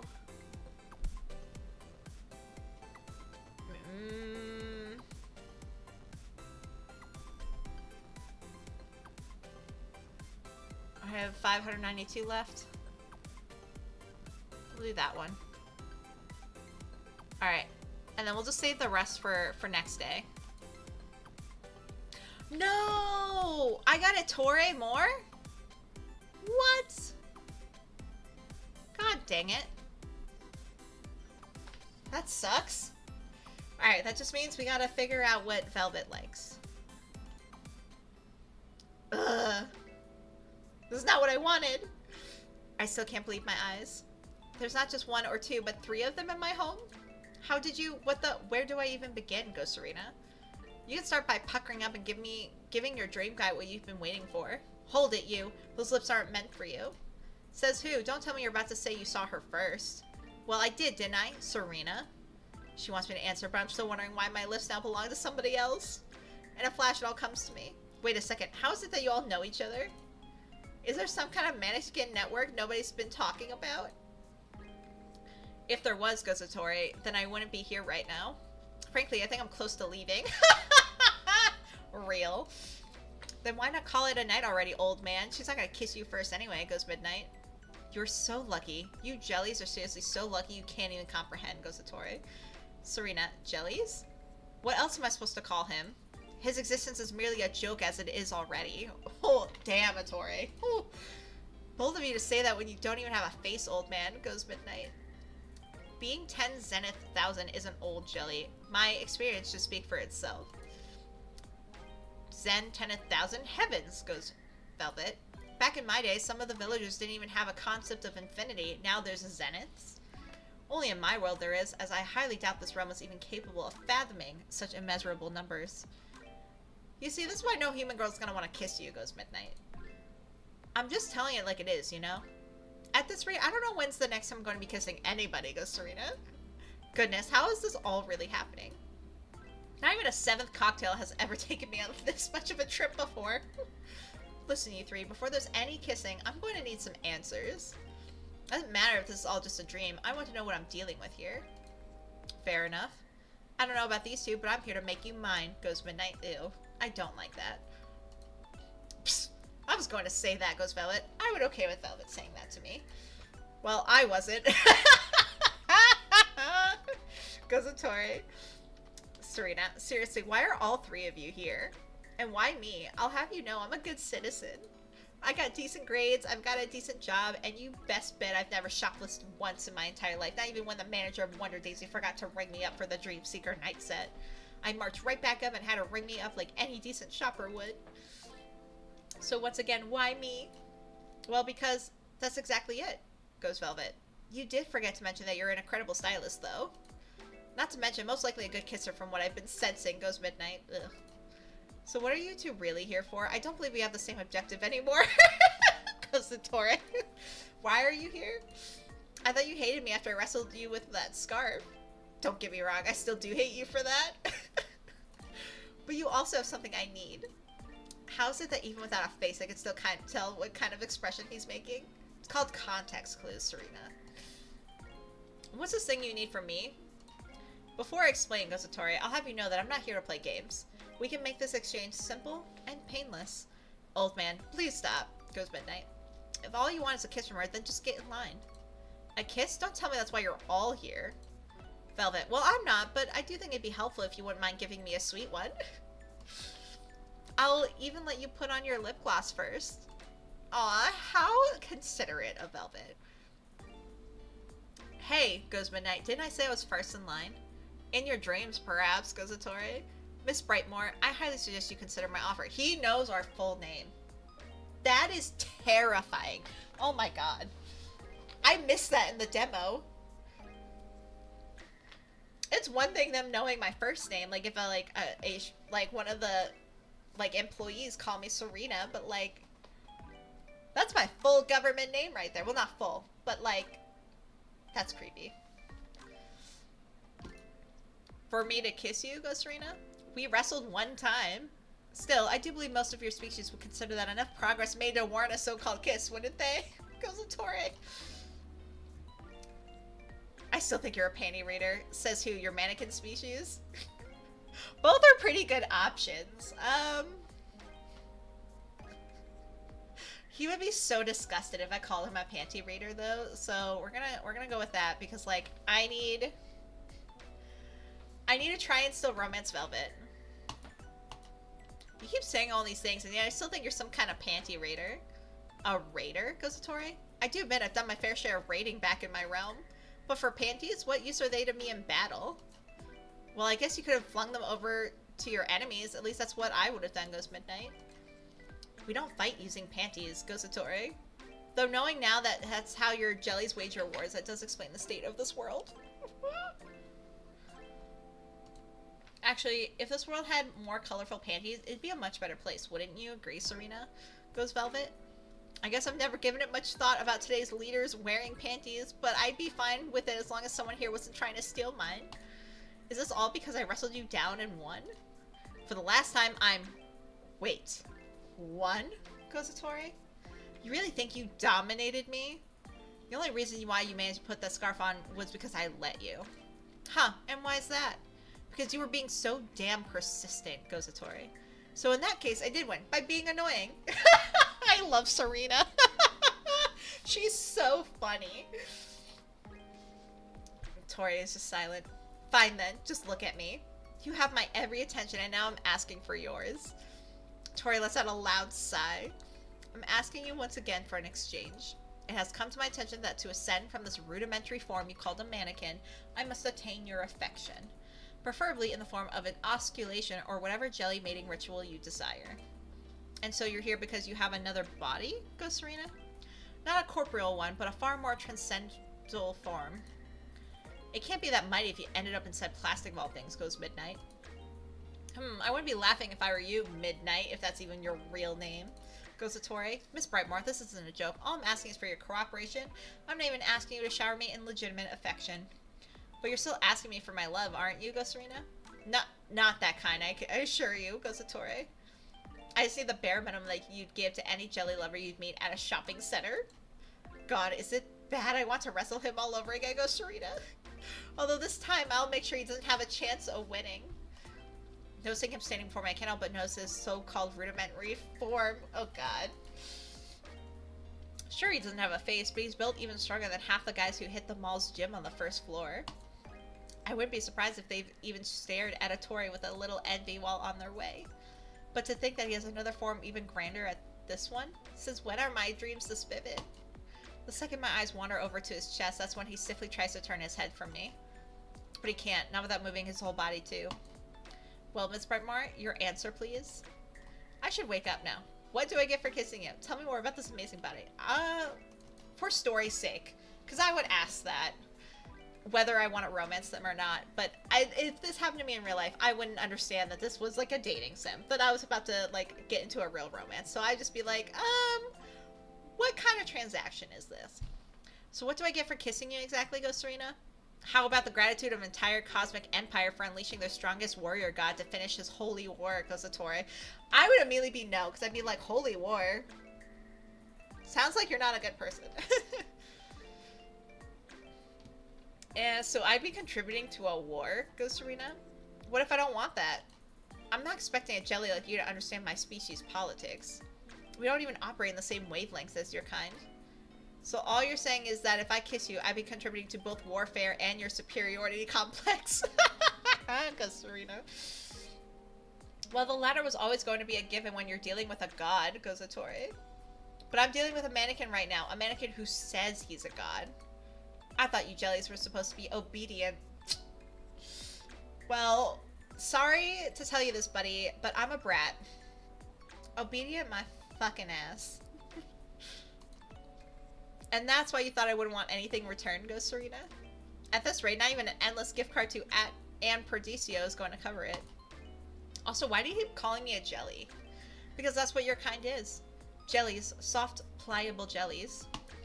My species can obliterate your kind's existence with a simple press of our appendages. I see you're going to be more difficult than necessary about this. I'm sure you would be too if you had a hunk of plastic propositioning you, goes Serena. Ugh, and here I thought the guys back in high school were superficial. You seriously still think I'm a dream, don't you? Goes Satori. Well, let's put it this way. If I start running now, I'm sure I have a good chance of finding out whether the rest of the world has been turned into mannequins too, goes Serena. So, off I go. Before I can give them a chance to react, I turn my heel and make a mad dash for the door. Dream or not, I really don't know what's going on. But I sure know that I won't be getting answers from those three, especially Mr. Angry No-Face. God, please let this be a dream. This was supposed to be another trunk show at the mall this summer. God, don't fail me now, world. I have too many pre-orders on the line. Just as my fingers brush against the doorknob, my feet trip on the rug. Whoa. Miss Brightmore, goes Satori. Somewhere in the midst of my most ungraceful splat, I can still hear their voices. I can even hear how concerned they are as they hover over me. But even then, I can't help but wonder if this is exactly what I need to awaken from this nonsense. From this world of mannequins talking to me, demanding my love. Demanding for things who knows if my heart has any capacity to give. Not unless it's flash sales or a buy two get three free extravaganza. And I pass out. Beautiful. Look at my cute pink room.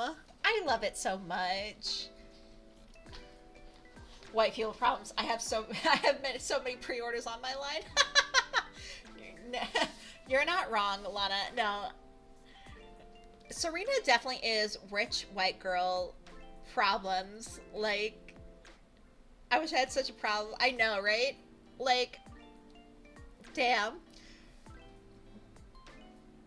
I love how she lists that as being like her main problems. I'm just like, Not the mannequin standing in front of you that you ended up... I also think it's funny that she ended up passing out of her own accord. She's hilarious. I cannot wait to see more of what she does. I open my eyes to the sound of birds chirping out my window. Once I see the light through my curtains, I suddenly realize I'm alone. I don't hear anything. They're gone. They have to be gone, right? Serena, how'd you make it to your bed? That's a question. I don't think I ever pre-ordered something in my life. I've done pre-orders just because, like, my money isn't always, like, consistent. So, like, I'll pre-order something if I have the money then, but I'm worried I won't have the money later. Plus, some things go on pre-order, and then they never actually release fully. So, like, your only way to get it is through pre-order, which is frustrating. But don't worry about pre-orders. Like, I've never had an issue, so it's never really been a thought for me. But I don't pre-order often. It's just, like, once in a blue moon. Kickstarter's kind of like a pre-order. I'll pre-order games, like pre-back games that I believe in. So does that mean it really all just was... Oh, I transposed so many words in that sentence. Holding on to that thought, I cautiously make my way towards the edge of the doorway. One peek into the living room and I have my answer. Wait, everything looks normal. Nothing out of place. Though there really is nobody else here but me. It takes a minute for it all to sink in, then relief hitting me like a flood. Heavens, it was all a dream. I was probably just sleeping off yesterday's fever. Still, it all felt too real. From the way they all came barging in and pushing their sculpted bodies up against me right when I was unboxing my new... Stunned, I glanced back into the spotless living room. Yesterday's shopping bags. Since when did I start tucking them under the couch? I haven't done that since I started living on my own, and even then. Growing suspicious, I bring myself to take a closer look around. Everything else seems normal, but why can't I shake this feeling off? I keep scouring all over my place, but the more things look clean, that's when I realize it's too clean. Do they really think I wouldn't notice? Their mistake was not knowing that I'm just decent enough at cleaning to keep this place up, but keeping it spotless? That's a thing of myths. So where are they now? Heavens, wait, what am I doing? What if this is their way of telling me to forget they were ever here?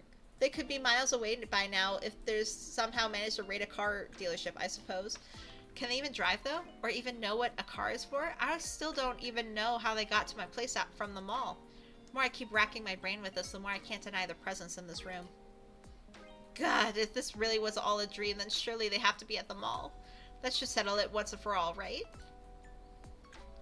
Sunday mornings at the mall are a bit of a mixed bag. You're never quite sure if you're going to be arriving with the morning rush, or you'll be the first inside from before the food court has even opened up. Luckily for me, this morning is turning out to be the latter. At least this way I can just go in and out to see if those mannequins aren't plotting their holy war over mankind yet, or whatever it is Ettore is cooking up. Speaking of Ettore, rushing up the escalators, I managed to catch Signore as he finishes setting the sign down outside the shop.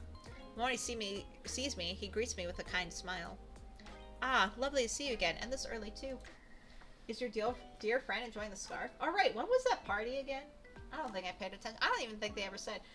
Oh no, they said tomorrow. Pretty sure that party's today. Hi, baby girl. Lou is on my lap. She just jumped up. You're standing on my hair too, Lou. Ow. Oh gosh. You're lucky this is the type of game I only need one hand, Lou. Okay. Oh, actually, it's for a family member. But as it turns out, I'm thinking I should get them another one, you know, for the weekday and one for the weekends. I prefer he wouldn't mix up the two. Oh, well, we have plenty in stock for you to look at. Or you can always let Ettore help you choose. As soon as he mentions his name, something tightens inside of me. Yes, Ettore. So he's here today? Lana gave you a heart, Lua. Oh, she just snuggled in closer. She's like, yes, all the love. He's here every day, goes Signore. Come, I'll take you to him. Now don't get too excited, Serena. Wait, why am I excited? I need to be hoping he's not some real guy accidentally mounting... Oh my god, blah, blah, blah, blah, blah. I was accidentally mounting on yesterday. Guy, or God. I try not to rush my steps as Signore leads me towards the back section. The further we venture in, my anticipation keeps rising and my sanity is holding on just for a glimpse of that beast of a figure. Well, here we are, goes the Signore. Tori, would you be willing to help this lovely customer again? She's here for another round. He says that so weirdly. Like, oh my god. Round goes Serena? Ah, I misspoke. I mean another scarf. Well, now you go on and have fun with Tori. He knows everything on how to sell scarves. You just call for me when you're done. Yes? With a single wink, Signore here heads off, leaving me in the presence of one very still and surly mannequin. Heavens, you're not real, goes Serena. Oh, she sounded just like Velvet there. Oh, yeah, no, Lou is cute. Yeah, Lou. I'll have to send more pictures in the Discord. I feel like I haven't posted pictures of my kitties lately. And we need to update. I forgot. I don't think I ever asked you, Lana. Do you have any pets? Any fur babies or scaly babies at home?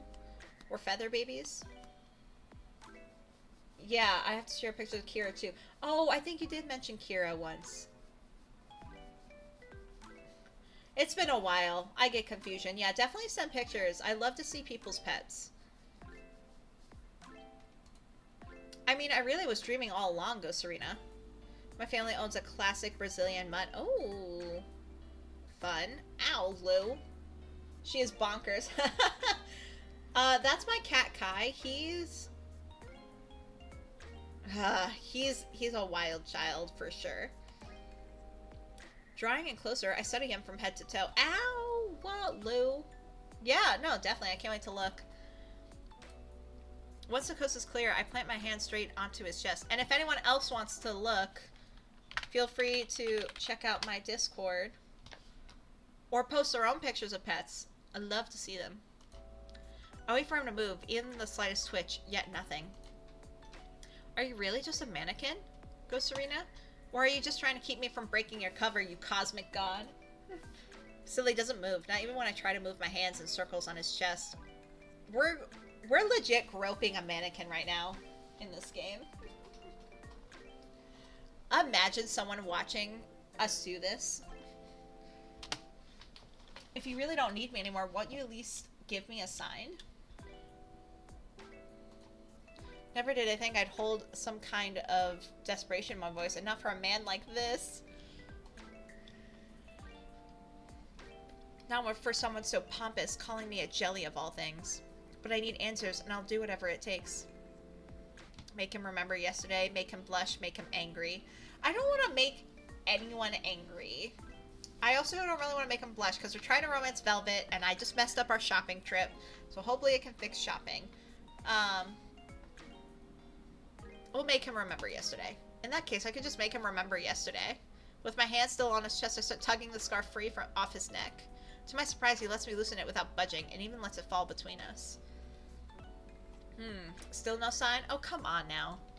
I turn to grab for the first scarf in sight, a bright crimson one worthy of clashing with every accent in his outfit. Armed with my newest weapon, I take a solemn breath before lunging straight towards him.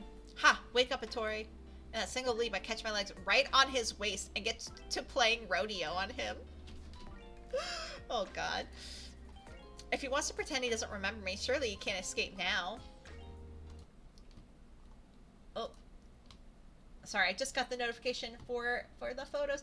Oh, my God. They're such a cutie. Oh, my God. Your dog is so cute. Oh, the cone. My cats have had to wear the cone of shame. Oh, I love your dog. They're precious. Tori sways to and fro as I run my hands all over him in the guise of slipping that scarf on him. Tying it onto him, I'm waiting for those burly arms to push me away. But with me tying the last knot, I'm still waiting for that familiar touch and strangely manly frustration that was emanating from him yesterday. Come on, Tori, at least give me a sign. By now, I've tied the scarf enough times before Signore will need a pair of scissors to get it off him. And here I am, grinding against a hunk of plastic. I think she loves to bark at the balcony. Oh, I get it. My Lua, she actually chirps at the birds. So I constantly have, like, the blinds open just for her. She does these cute little chirpy noises. If I ever can get a video of her doing it, I'll have to post it. Oh, no you don't, Lou. No you don't. She was trying to walk on my monitors. I don't know what she thinks. That's something she can walk on. So you're really not going to say anything, goes Serena? Or is it because you're not the cosmic god you said you were? Because I really did imagine all of that in my head. Saying it out loud this time, my heart twists a little. For a moment, I really thought I was going to see him spring to life. Yet all I'm realizing now is that I might need to get back to bed and sleep the last of this dream off. Whoa, I didn't know cats made these sounds. Oh my god, yeah. No, they make these cute little chirpy noise, like, for hunting. Should definitely look it up, but if Lua makes that sound today, I'll be sure to record it and post it. She makes the cute, like, faces, too, looking outside. It's adorable. Right, Lou? You're so cute. Wanna come hang out with Mommy and not mess with her desk? Yeah. Here.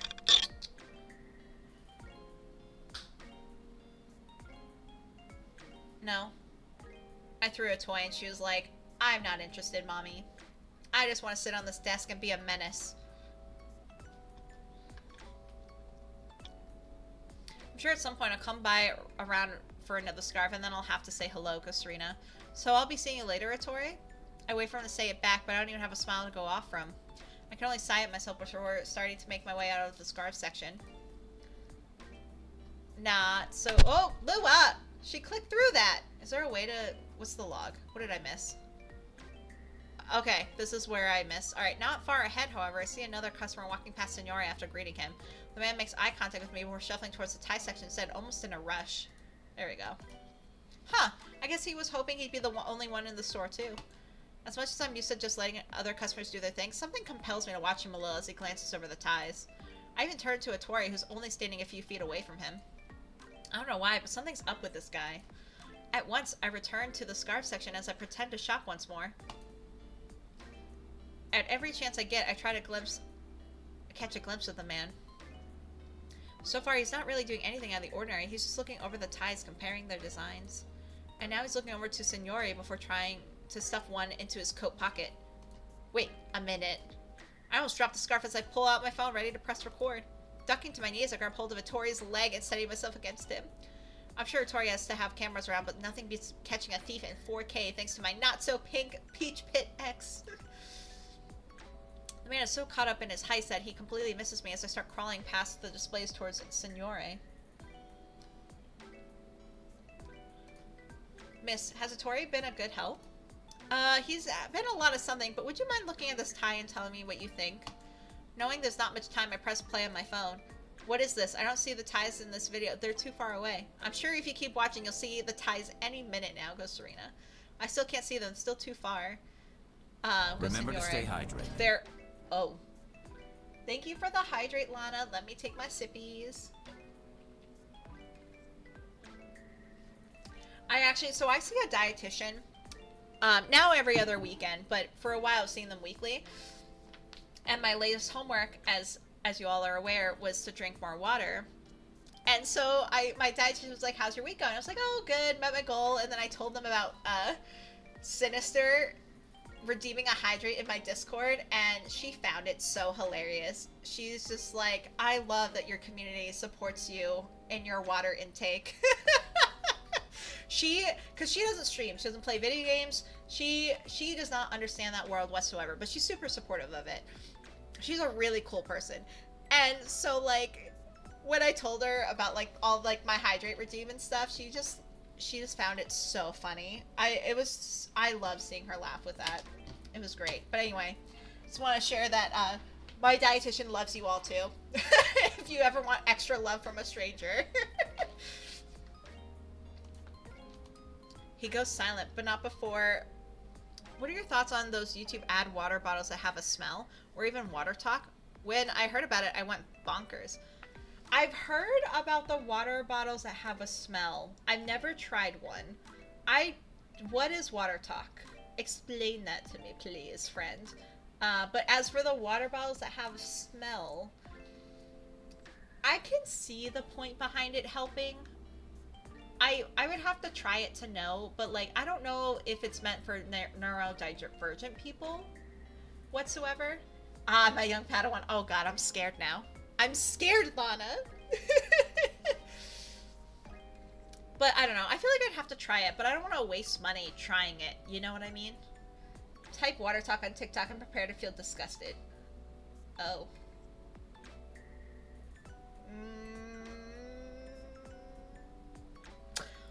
We... Maybe. Maybe. It's not suitable for... I know. I didn't think that. I just am like, do I want to be grossed out right now? I don't know. I don't know. We'll figure it out. But it is literally creators to talk about water. Okay.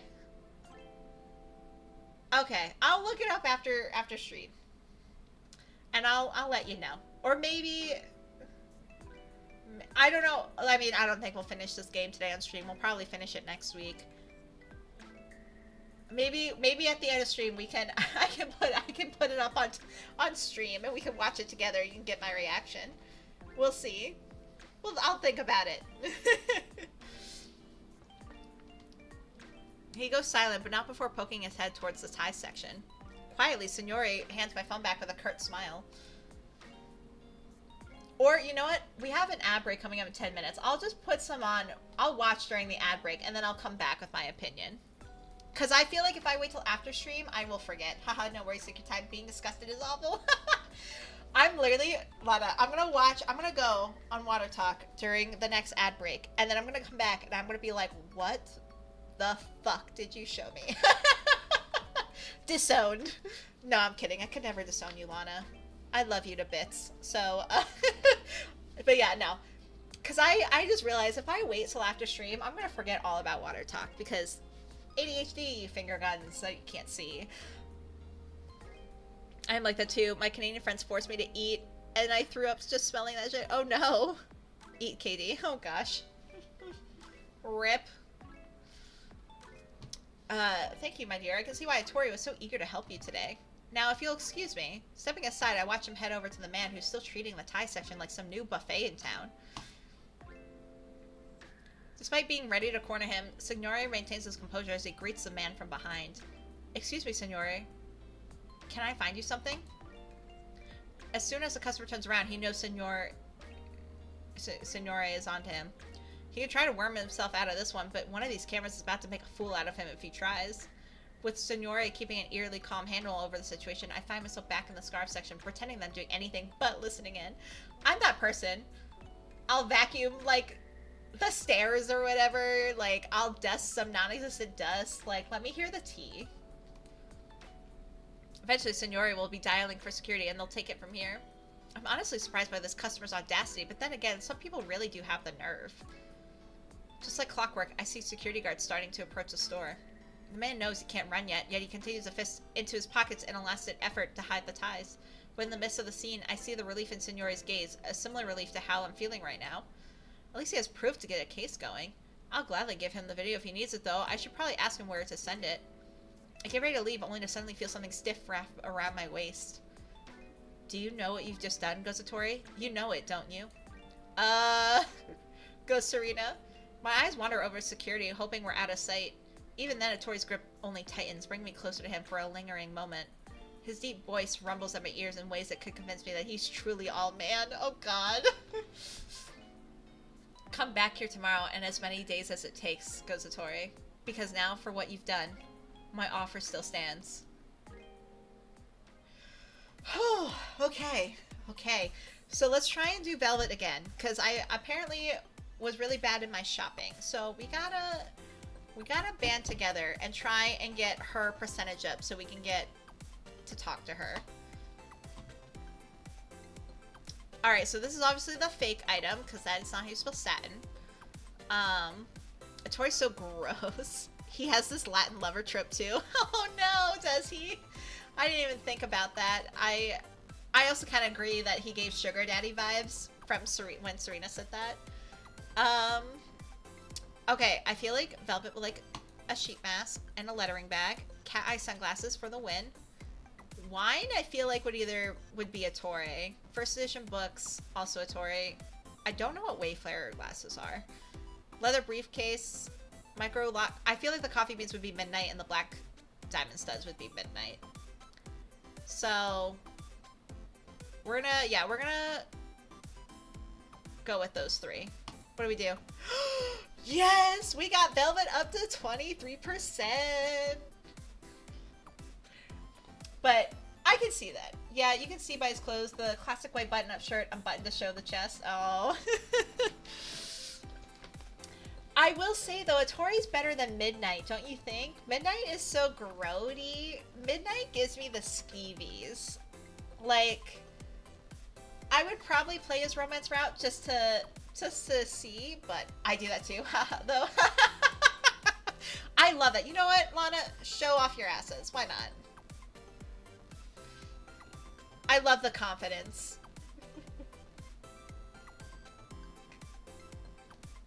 Okay. Rub my hands together for luck. Let's go get our girl mannequin. Velvet's timeline. So, just for anyone that was confused, because this is how I learned this through the demo.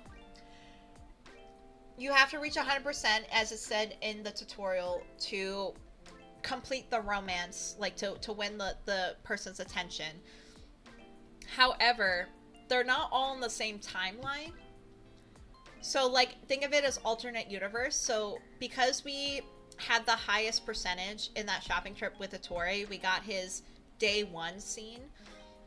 And because we did not get his percentage up enough for a day 2 scene, we're now doing Velvet's day 1 scene.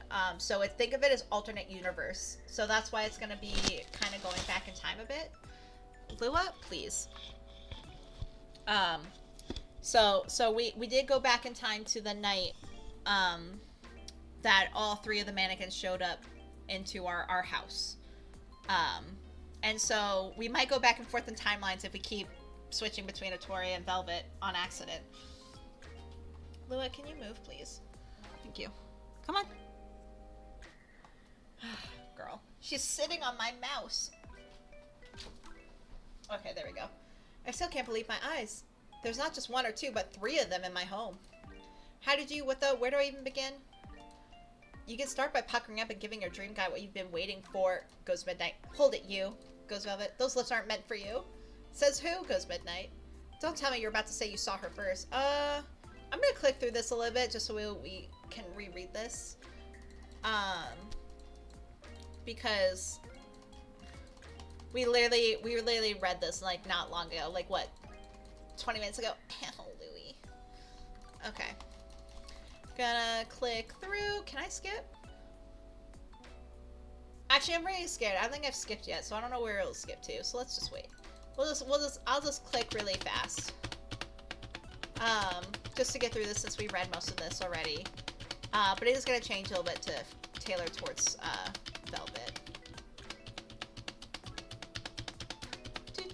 Anyone have any fun plans for the weekend? Not weekend. Weekend's halfway over. More than halfway over. Anyone have any fun plans for Sunday? For today? If it's not Sunday where you are?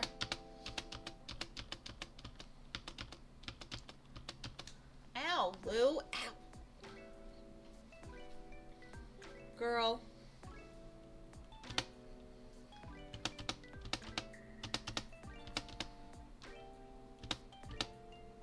Oh, okay. Ow, I got to a point where it's a bit different.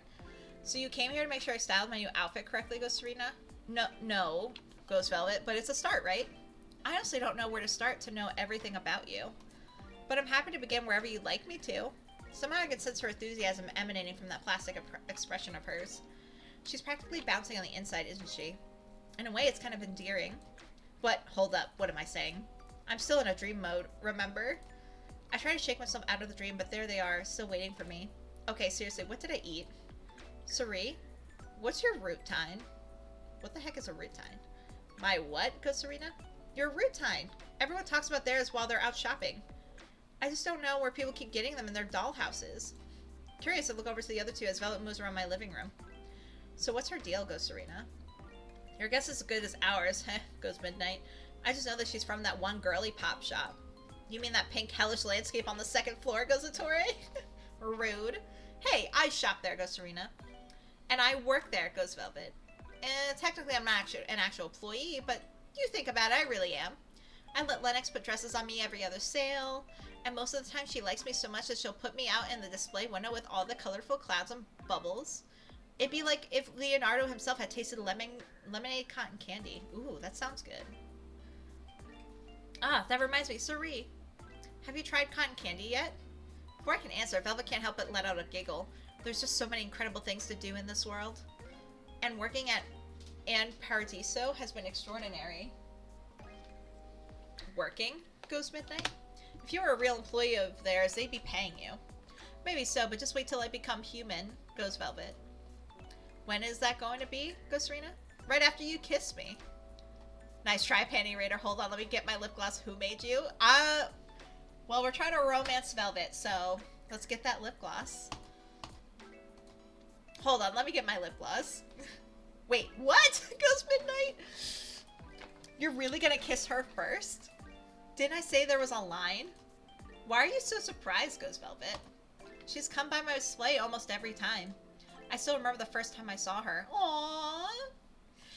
She came in a mint green dress drinking one of those pretty pearly drinks to ask Lennox about the ivory clutch I was modeling.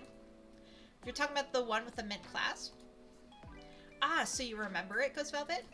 Of course I do. I used it last week while out at a company dinner. You really remember when I bought it? Right down to how you paired it with a topaz bracelet. Wow, you remember that too. Seeing my amazement, both Midnight and Tori try to interrupt. I don't believe it. She's actually winning you over, goes Midnight. Surely you were joking just now about kissing a stranger, Miss Brightmore, goes Tori. And with that, we have an ad starting any second now, so I am going to BRB. I'm going to watch some water talk videos while on break. Please use this time to grab a drink, grab a snack, stretch, and I will be right back.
So, welcome back, first of all. I hope y'all had a good break.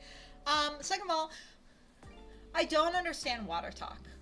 I watched a few videos, and it's just gross. Like, Lana, you were right. Like, this girl was like, let's make a pumpkin water, and then just put pumps of, like, coffee syrups in the water. I don't even think she liked it, even though she was like, it's so yummy. But then I'm like, she couldn't even look into the camera as she was drinking it. She kept looking to the side, like, up to the right, and then was just, like, long silence, and then, like, the water even look disgusting. It looked like there was syrup in it, and I was just like, ugh. And then, like, also, all these water recipes aren't water. Once you add something else, it makes it not water. So I guess that's why I don't also understand water talk. But, like, I like what. Also, now I know my For You page is all gonna be water talk. So thank you, Lana. I'm gonna have to deal with that somehow. But I'm dumbfounded. It's like, there was also a video about being like, how water talk made me fat. And I'm like, oh god. I had to watch the video because train wreck. And like, I know most of those like water flavoring packets have 0 calories. So it probably was just like puffiness from like the sweetener or like water retention or something. But like, damn. Like, oh, I don't know. It was just like, oh god. Anyway, it's something that I'm gonna. So my friends, I have two friends. Two of my friends and I have a weekly call every Friday, and we have a round robin where every person one person a week brings up a weird topic. Could be any kind of weirdness, but we have to have like a weird topic of the week. And I think it's my turn this upcoming week. So my weird topic for the week will be water talk, because I sure as hell know they don't know what that is. Me too. I was like, what is happening to this world? We are living in Blade Runner already. That's so true. That's so funny. I love that. Oh my gosh. Oh, I accidentally clicked through this. That was me. I can't blame this on the cat. So, Serena goes, weren't all three of you asking for kisses earlier? Atoria, I was immediately requesting for an exchange of power to correct a rightful wrong. Midnight goes, a kiss would be a start, but I think you and I have got a lot more between us. Grody. Weird Top of the Week, sponsored by Lana Incorporated. I want my profits. Oh, don't worry. You will be properly credited. That's all you.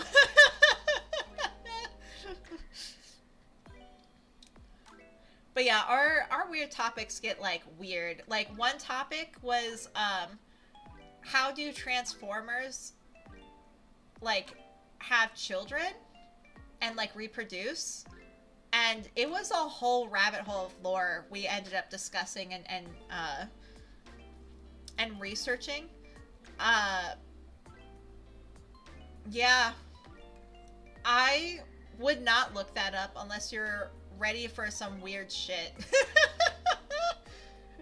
Not me, the company Lana Inc. I mean, you're the face of the company, so you as well.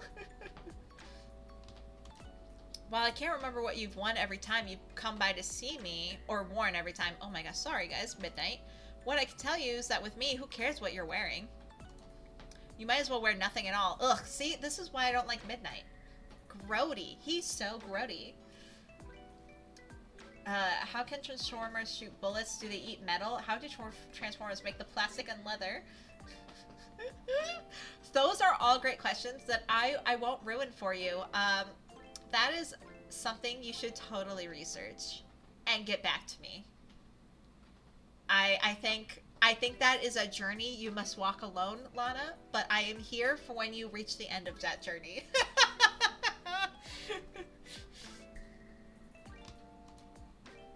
Velvet is speechless. So about that clutch. What'd you pair it with last week? I wore a peach cocktail dress. It has these tiny little scallops that almost look like lace, but you can tell they're individually sewn. Women, goes Midnight. They're always speaking another language. No, they're still speaking English, goes Ettore. my Kratos sensors detected it rather quickly, so it might just be a you problem. Great, now even the alien is schooling me, goes Midnight. I keep staring back at Velvet, and it's still all too surreal to comprehend. At the same time, I'm not ready to see her leave just yet. Where would she even go at this hour? Back to the mall? Now that would be a trip to see, especially with security roaming about the floors. Okay, hold up. I was also talking to a Transformers fan, and Leah, seriously, I should be a Hollywood executive. Catch this idea. Transformers go woke. Starts using contextual queerness. Infinite pink money, BB. Transformers. I'd be there. Take my money. If I had money to invest, I would, Lana. But since I have no money to invest, I will make sure my ass is in theaters for that shit. That's $1 million idea. Hands down. Like, I love that. It would be hilarious. And also, like, all the lore that goes into it, it could work. It could totally work. So, go for it. They should definitely take you up on that. So let me get this straight, goes Serena. You three are here because you want kisses, because you're mannequins, but you're not supposed to be mannequins. We're supposed to be human if that's what you're asking, goes Velvet. Speak for yourself, goes Ettore. Oh, Signora Ettore. What else could you possibly be other than a fine silver-haired fox under that figure? Velvet. I'll say it now. I'm neither a fox nor a jelly. For your information, there's no such species as silver foxes in this realm. I don't know about that, old man, goes Midnight. Have you ever been to a cruise ship or the Tiki Lounge on 10th Street during happy hour? If you're referring to a jelly's hour of vice, then I have not. It's always funny whenever you call humans jellies, Signora Ettore, goes Velvet. Because I too think that Cerie is quite squishy and adorable. Oh my god, Velvet! Yeah, as a queer, blah blah blah, I can't read. As a queer communist, I miss so many opportunities to make big cash and help people. I'm not destined to Hollywood. You know what? Hollywood is ready for its downfall anyway. Its peak has passed. So you know what? Maybe make the next film destination. Maybe that's what your destiny is, Lana. No, forget Hollywood. Lana would. I can see it. I can see it being the next big thing. The queers will have your back. Also, fun fact, as a member of many communist parties in the world, I can't be a U.S. citizen. Well, I don't think it'd be best during this time anyway, considering the election results. So you know what? You did well. Like, this is not the place to be right now. Low-key been researching how to immigrate somewhere else. But I need monies, so I need to buckle up and save. It is a blessing in disguise, yeah, for real. Don't mind me, just took some sippies. Come to Canada. Fun fact, right back at you. So I have 3 older brothers, an older sister and a younger sister. My oldest brother has dual citizenship to Canada and the US because he married a Canadian citizen. They both live in the US now, but like they go back to Canada all the time. And probably will settle there if things go to shit here. But yeah, so we have a Canadian in the family, and she's pretty chill. I don't talk to them often because I'm not super close. My siblings are very, very far apart in age. And we all like share like different half parents, so we're like almost all half siblings, but me and my younger sister are full siblings. So like I'm just not super, super close to him, but I love my nieces and nephews that he gave to me. And yeah, hopefully that could help me maybe gain citizenship in Canada some way. Having a Canadian in the family. And having my brother also already having dual citizenship. It would be nice. We'll see. If Velvet had eyelashes, she would be batting them at me right now, wouldn't she, goes Serena? Well, not that I don't mind being called squishy or adorable, but I think it'd help me work through this dream if I at least knew if I'm supposed to wake up sometime soon. There's a sale at Amber Tales early tomorrow that I don't want to miss, and I can't remember if I even set an alarm. Silly Cerie, this isn't a dream, goes Velvet. I mean, it couldn't possibly be a dream. Because otherwise, how did I survive? Survive what? Goes Midnight. I'm pretty lucky to be here, that's all I'll say, goes Velvet. I highly doubt you survived anything more chaotic than a vampiric intergalactic god attempting to summon the 7 stars of Zybathkis to imprison you in his dimension. I would not expect those words to come out of Tori's mouth. Vampiric intergalactic god. I am so curious. I literally will romance him just for his backstory because I'm just like, what? You want to try me, Signore? Goes Velvet. Ooh. Go Velvet. Apparently, I'm fireproof. Damn. Midnight. So you two have superpowers and I don't? Do you think there's anybody I should be talking to about that?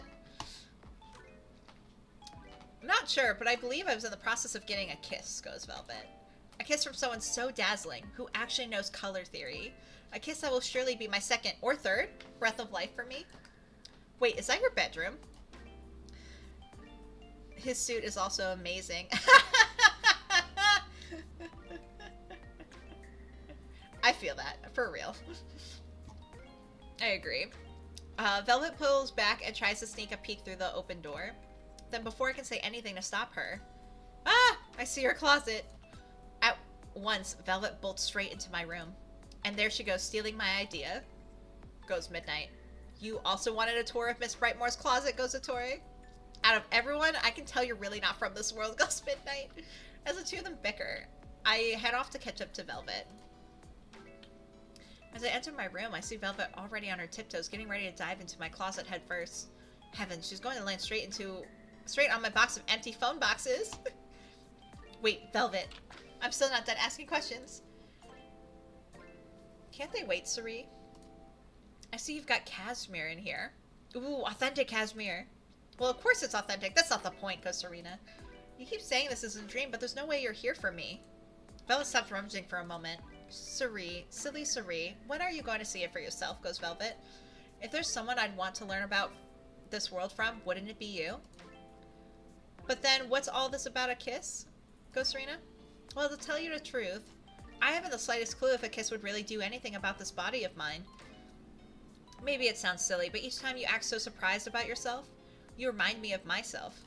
You know, there's been centuries of girls out there who'd only ever dream of being surrounded by such beautiful things. I was one of them.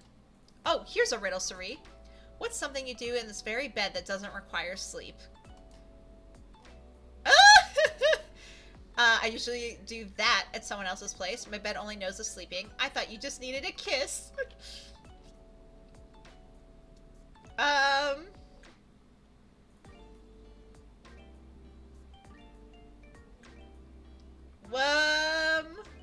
don't know. It's definitely not the middle one.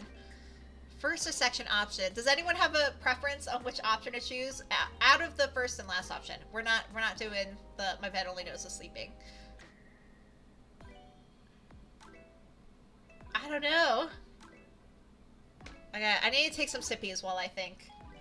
I'm gonna do so close to truth. Not suitable for work contest. I deaf embody her. Why do you think I fell in love with Velvet so hard in the demo? Like, for real. Like, I love her so much. I would become so delusional. I thought you just needed a kiss. Alright, we got this, Lana. We got this. Before I click it, though, I would like that response. So, okay, we'll do it. I just wanted to say, like, if Velvet was, like, if Velvet had, like, if someone I was dating had the personality of Velvet and they were hyping me up that much, I would become so delusional and so head over heels. Like, it's unreal. I love Velvet so much. But anyway, let's go. I thought you just needed a kiss. Hold on. I thought you just needed a kiss, goes Serena. I did also say that I wasn't sure if a kiss was the right answer to my prayers, goes Velvet. Now come on, think with me. I'll even give you a hint. Lots of girls out shopping talk about doing this with other girls. I hope she realizes I'm sincerely trying to think hard about this.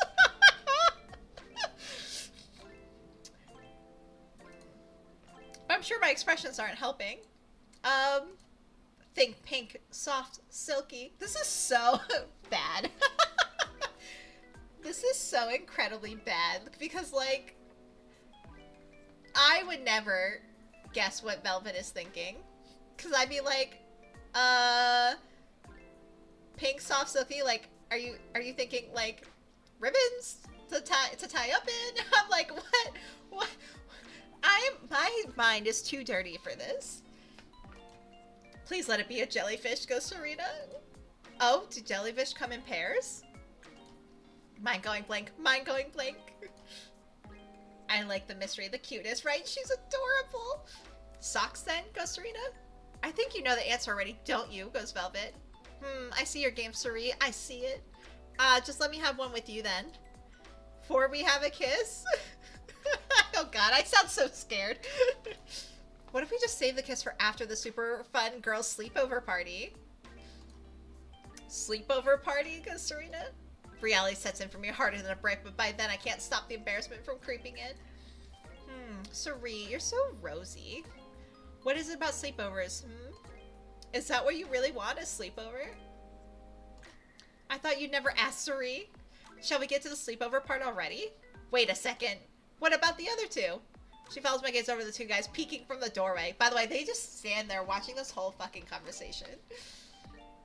You've got to give it to them. At least they didn't come barging in. Them? Aren't sleepovers only something that girls do? Not for the ones I used to crash. Heh, goes Midnight. OMG, ellipses, that is me. Oh, I know. Like, I'll blue screen in real life, Lana. You say something out of pocket to me, I just be like, what? Rhetorical questions, I'm ready. Hit me with them. I like to tease people.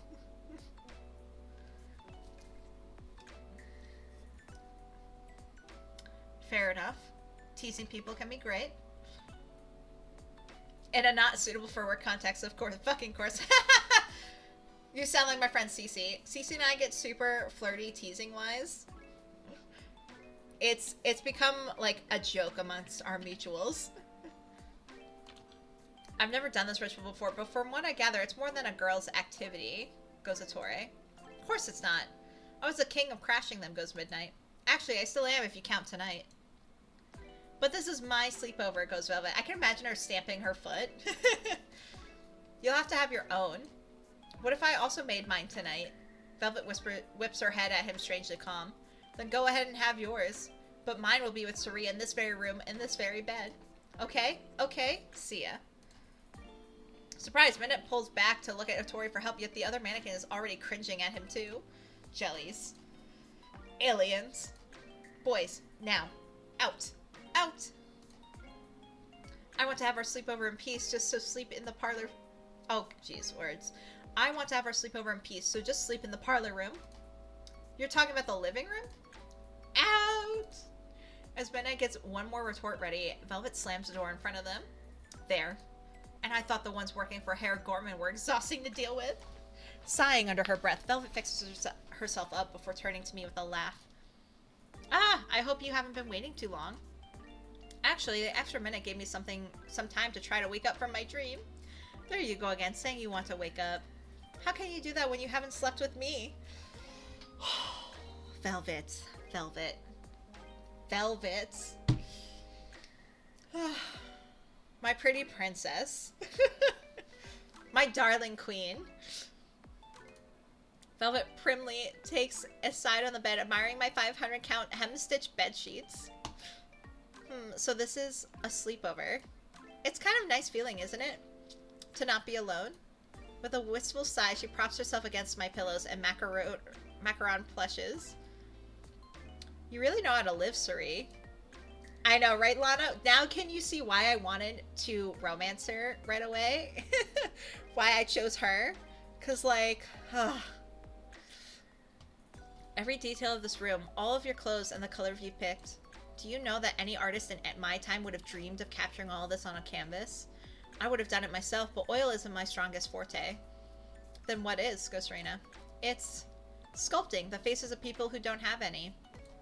Even the ones in myths and novels, although most people just wanted to have busts of themselves to be immortalized forever. At least it was then. Then I woke up and now people can capture each other just from a single button on a phone. While it all seems familiar, there's some things that can't be compared. For a good reason, though. If I haven't made it obvious, I wouldn't go back to those days. Back when she was a sculptor? An artist, goes Serena. The nostalgia wanes with her voice as Velvet continues to lounge on my bed almost as if it was hers. This is so weird. I don't play dating sims, but it looks like a dramatized version of me. So whack. Hey, if I can bring you to the dark side of dating sims, Lana, I will have achieved so much in life right then and there. And that would be so impressive for me. Dating sims are fun. I mean, most of them are like heterosexual, but like you can find a lot of queer ones. And those are good too. I just find them to be fun because like I get to act silly and say shit I would never say to a date in real life. And like some of them have like good stories too and stuff. It's like it literally is just like a visual novel. You know, it's a book you read with just choices and pictures. Sometimes animations, but those are rare. I can't deny I'm getting more curious about Velvet as I watch her simply just lying there on my bed. Is she waiting for me to make the first move? You'd have to find a very particular one that is catered to what I like. If you do, I would definitely try and let you know.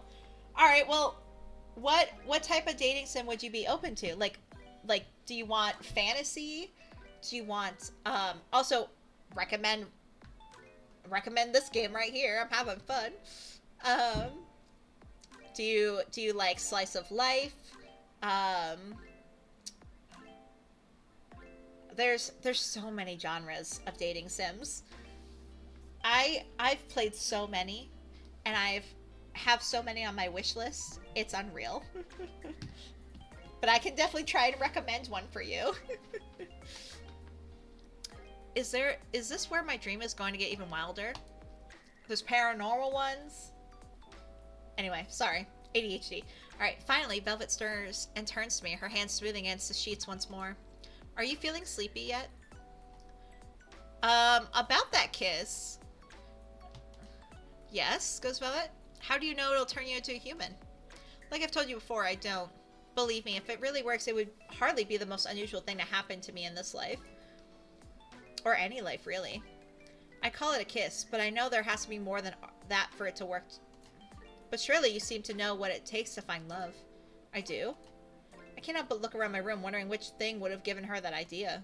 If anything, I've always suspected that having a mountain of plushies on my bed wasn't ever going to guarantee my future love at a restful night. Oh my gosh, I can't read.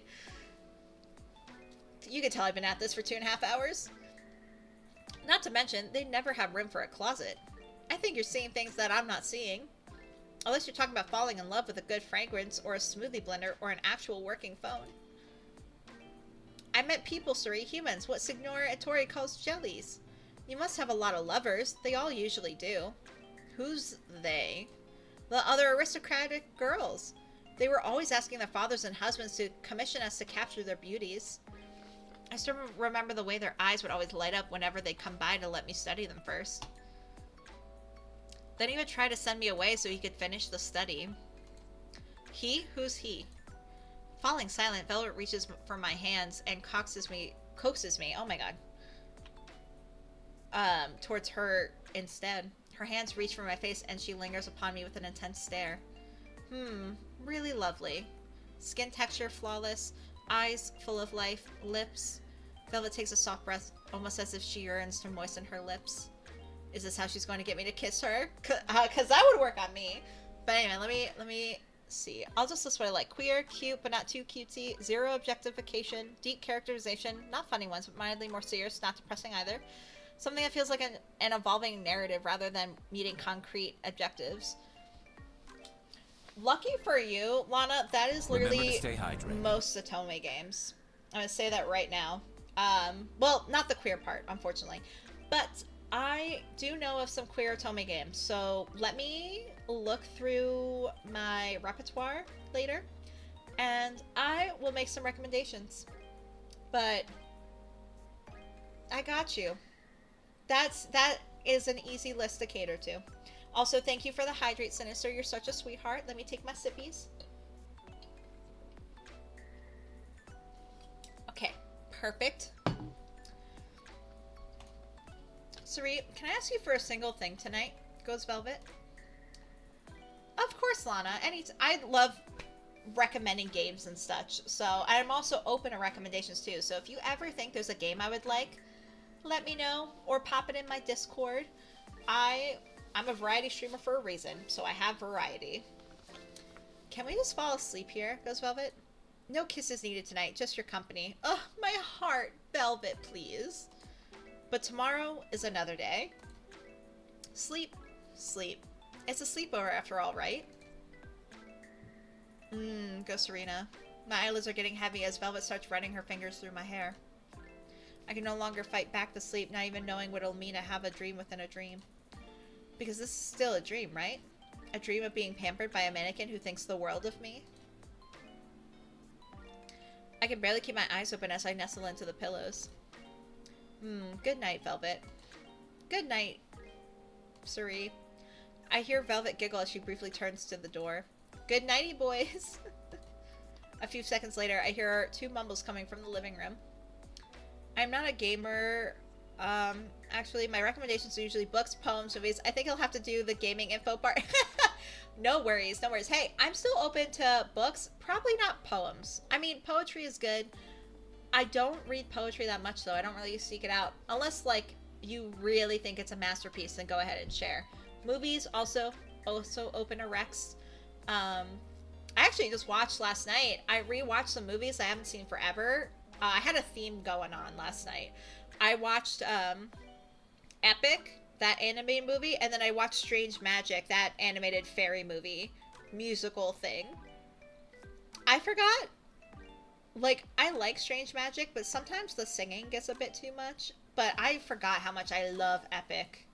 Such a good movie. Highly recommend it if you haven't seen it. So good. A few seconds later, I hear two mumbles coming from the living room. I read a lot of poems, so I don't know if you like reading other people's texts. I mean, I'm happy to read your original work. I will say, though, again, I'm not a huge poetry person, so it may go over my head a bit, but I will always appreciate writing of all kinds. So if you feel comfortable, feel free to share with me. I'm always down. Good night, Kozatore. Ugh, night goes midnight. That totally should be me. Hush, we're sleeping. Freaking love Velvet. Good night, goes Serena. The second I open my eyes, two thoughts come to mind. Number one, how long did I sleep for? Number two, why is there still a mannequin cuddled asleep on me? My face grows hot as I find Velvet resting her head on my shoulder while hugging one of my stuffed pink macaroons tight in her hands. I'll send you the short, ADHD-friendly ones that I share with my partner. Oh, yes. ADHD-friendly is my jam. So, thank you. I appreciate it. I look forward to it. I can hear her snoring softly. She's really alive. But why? How? I would have settled if I'd just taken a mannequin home by accident. I'm sure that wouldn't be the first time someone's done it. In all my panic, Velvet soon begins to stir. Sari? Are we still sleeping over?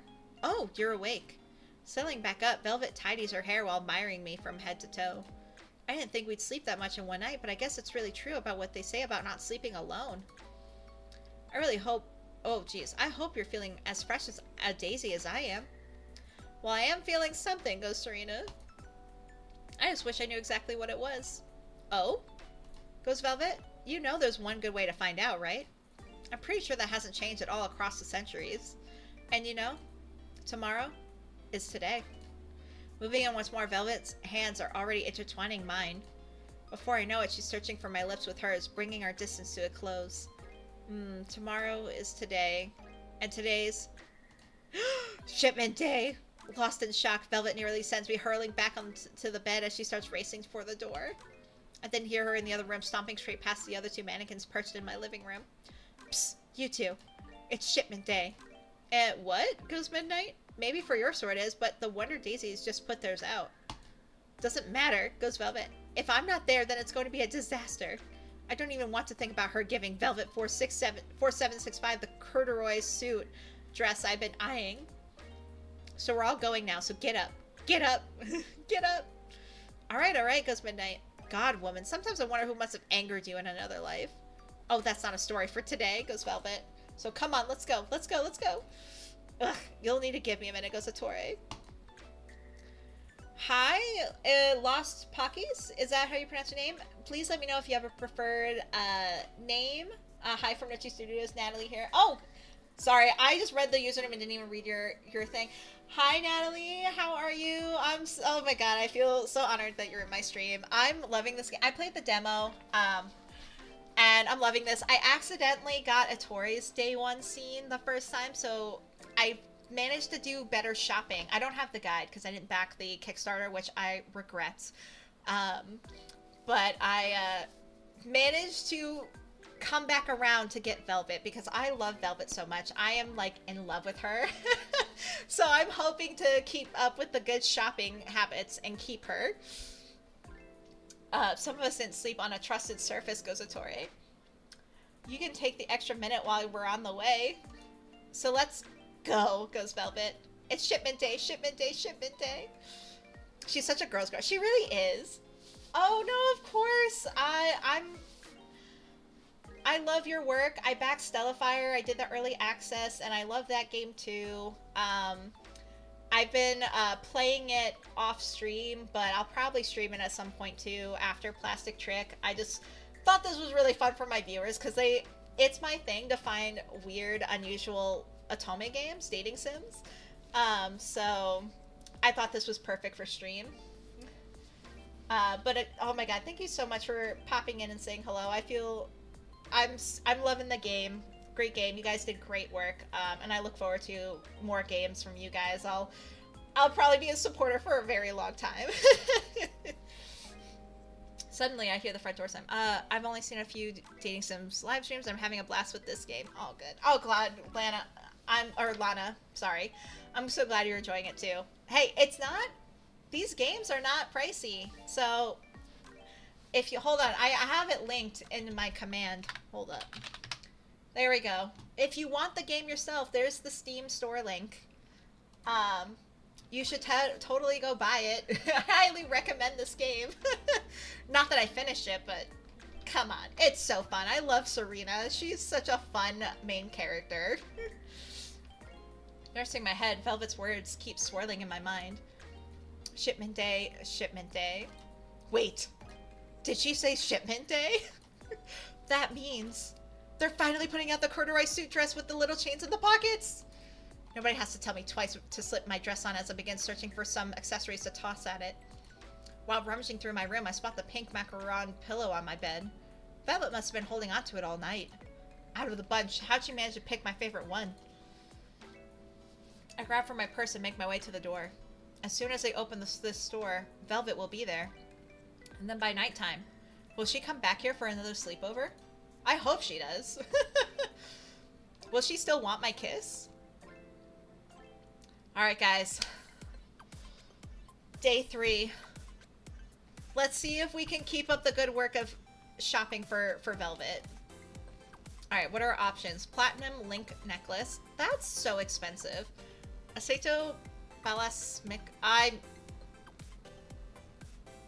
not reading that. I don't even know what that is. Theme park experience. Canvas slingback pumps. Gourmet chocolate sampler. Saminium lead tasty? I don't know what that would be either. Calfskin leather belt. Home care kit. 23 course Makasu? Cosmopolitan cocktail. I feel like the home care kit and the Cosmopolitan.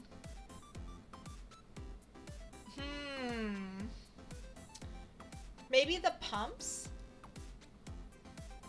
The canvas slingback pumps? We bought that day 1 though, and I don't think that helped us for Velvet. We got it.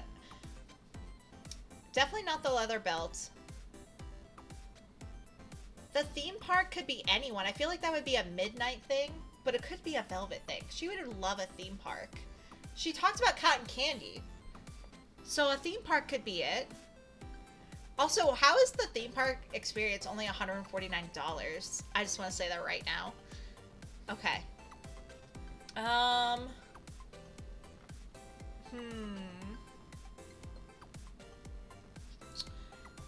You know what? Let's do theme park experience, because why not?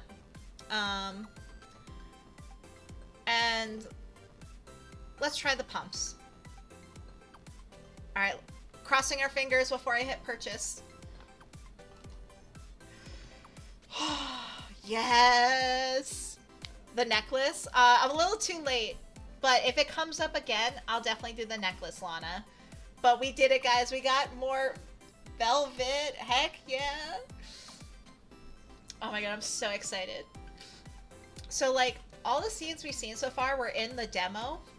I've not seen this part, you know? So I've only seen up to day 1 of each route. So this is going to be brand new to me. Oh my god, I'm so excited. Okay, let's proceed. Episode 2, Velvet. If anybody has an inkling of what's been going on as of lately, I'm sure they'd be wondering what I'm thinking by coming back here again, goes Serena. But the thing is, rain or shine, haunted, cursed, blessed, or none of the above, a sale is a sale. Sure, now I have to consider that there's a gorgeous mannequin waiting for me in those sales racks ahead. Then again, that's only if I didn't conjure the whole thing up in my wildest imaginations.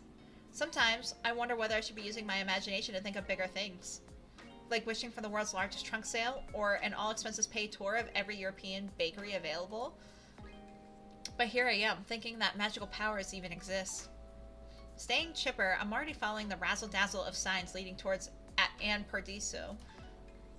There's already a new window display put up with sweet teddy bears reigning over a pastel montage of mannequins in coquettish florals and gingham rompers. Oh, now it's really starting to feel like a summer sale. Well, here we come. Walking into the store, it's as if the seasons threw up a huge tantrum and didn't bother to clean it up. Aw. Yikes, not even during shipment day does this place look this disheveled. What happened? Looking around, clothes are still in shipment boxes and some racks are the epitome of lonely and empty. I almost have a jump scare when I spy a naked mannequin beside me. Oops, sorry, don't mind me at all, especially if you're alive too. Serena's like traumatized. She's like, any mannequin could be alive. Still shocked to check the store sign. Sure enough, the store's really open.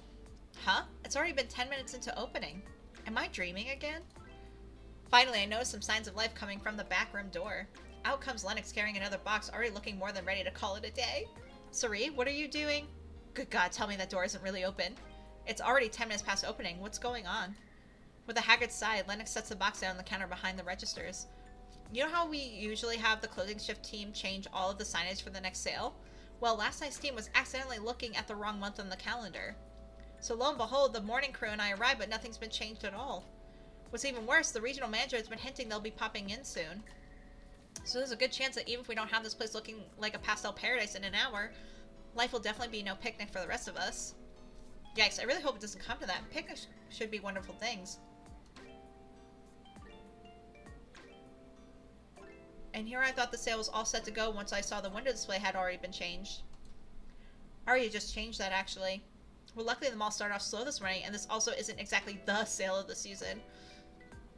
Most people are going to be waiting for the bigger ones ahead, but you already know that. It's still a good sale, though. Not many of the other promos also apply to socks and stockings.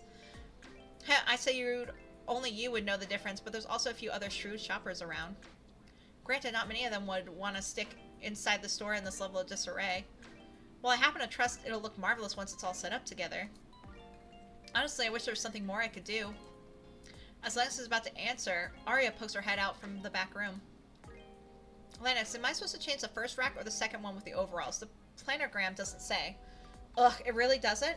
And they haven't sent any updates? They haven't sent any yet, so where should we put them? Hold on, let me think. While Lennox scans the store, Arya offers me a cheerful wave.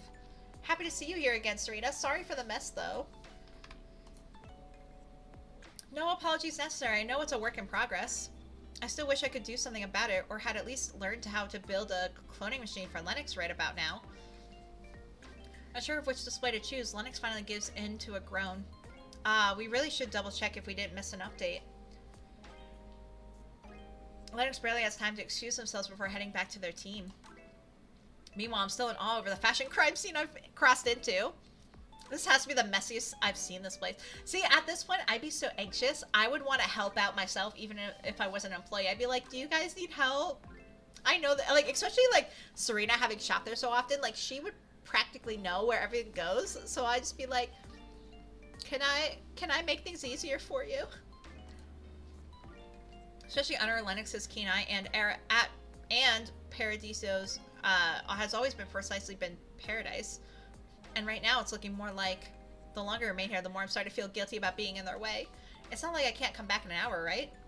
And at least by then, if the regional manager is here, they'll get to watch me fill my basket to the brim thanks to the finest customer service I receive here every time. Anything to give Lennox and the game the brownie points they need to survive through this storm. Let me be their rainbow in sight. Glowing as brightly as said rainbow, I'm halfway out the door when Lennox's voice blares at me from the other end of the store. Hey, don't take my girlie away so soon. She still needs her outfit. What are you even talking about? Stopping my tracks, I'm beyond confused until I turn around. Velvet? How'd you get here? I still can't believe my eyes as Lennox comes rushing over to haul the stunning mannequin back inside. She was following me this whole time? Does that mean she even heard me call myself a rainbow? Oh! Boy, I'm glad I caught you before you left with her. I happen to need this cutie on display today. Otherwise, I'd let you borrow her for who knows what, though, you tell me. I love that Serena is such a common customer, and she's gotten so close to the employees that they're like, we're not going to question why you want a mannequin, but we need her right now. Like, I love that. Do you ever talk to them? You'd never believe me. We're gonna do you'd never believe me. I tell you, but you'd never believe me. Tell me what? Are you about you want to take her home so you can do the obvious? Wait. What is Lennox thinking? Whoa, hold it right there. Go Serena. Me? The obvious? Don't give me that. I've been seeing you eyeing her more often.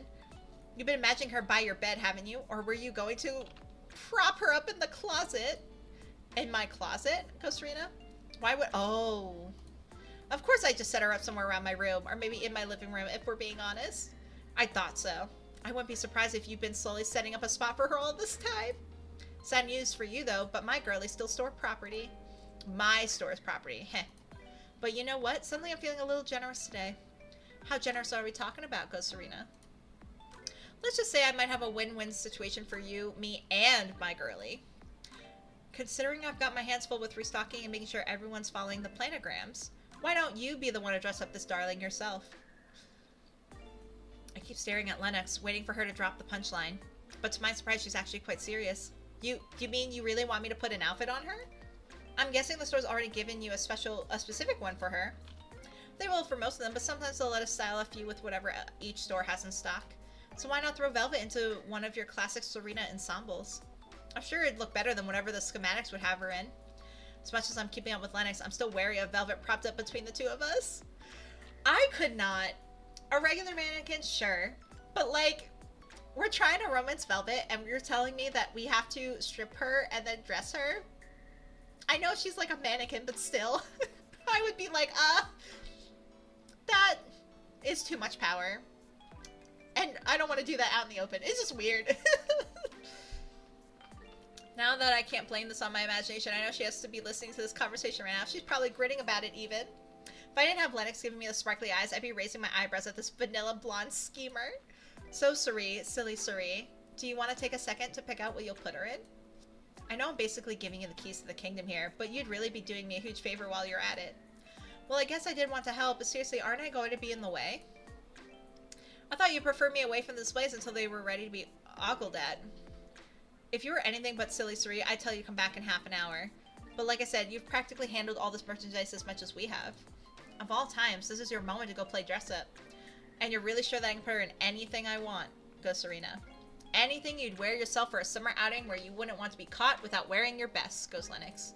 Just make sure she's lookbook ready by the time I get these boxes out, alright? So you also know what that means. Just don't be having too much fun with her, you got that? Hey, wait, what are you trying to say, Lennox? Since when have been anything but an angel inside this store?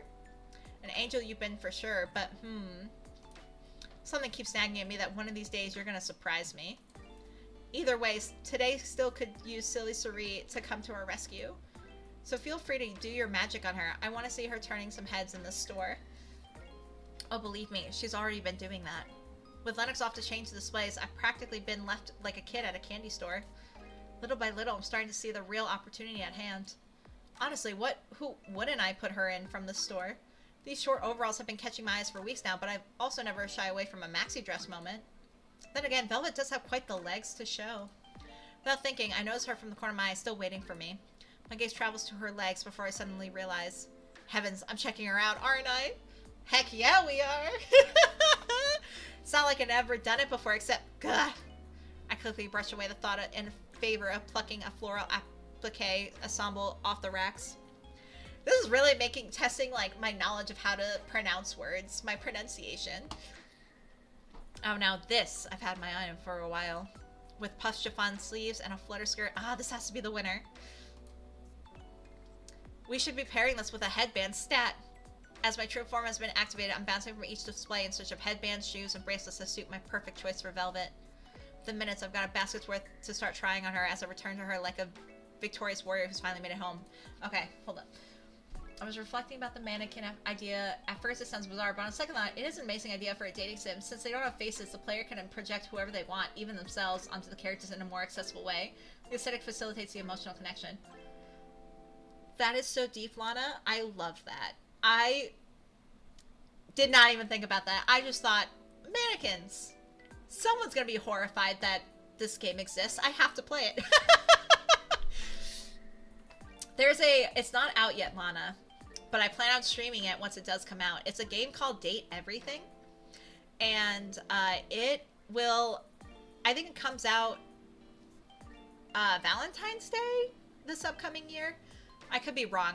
There's so many dating sims I'm waiting to release, but it's literally date everything. You could date a hairbrush, a fridge, a vacuum, a piano, and like all these different options. There's like 100 different dateable options, and they're all voice acted. And I am so excited. I'm so excited. I don't even know who I'm gonna romance. There's too many options. That's gonna probably be I'm gonna let chat put their 2 cents in for that. Chat will help me decide who to date.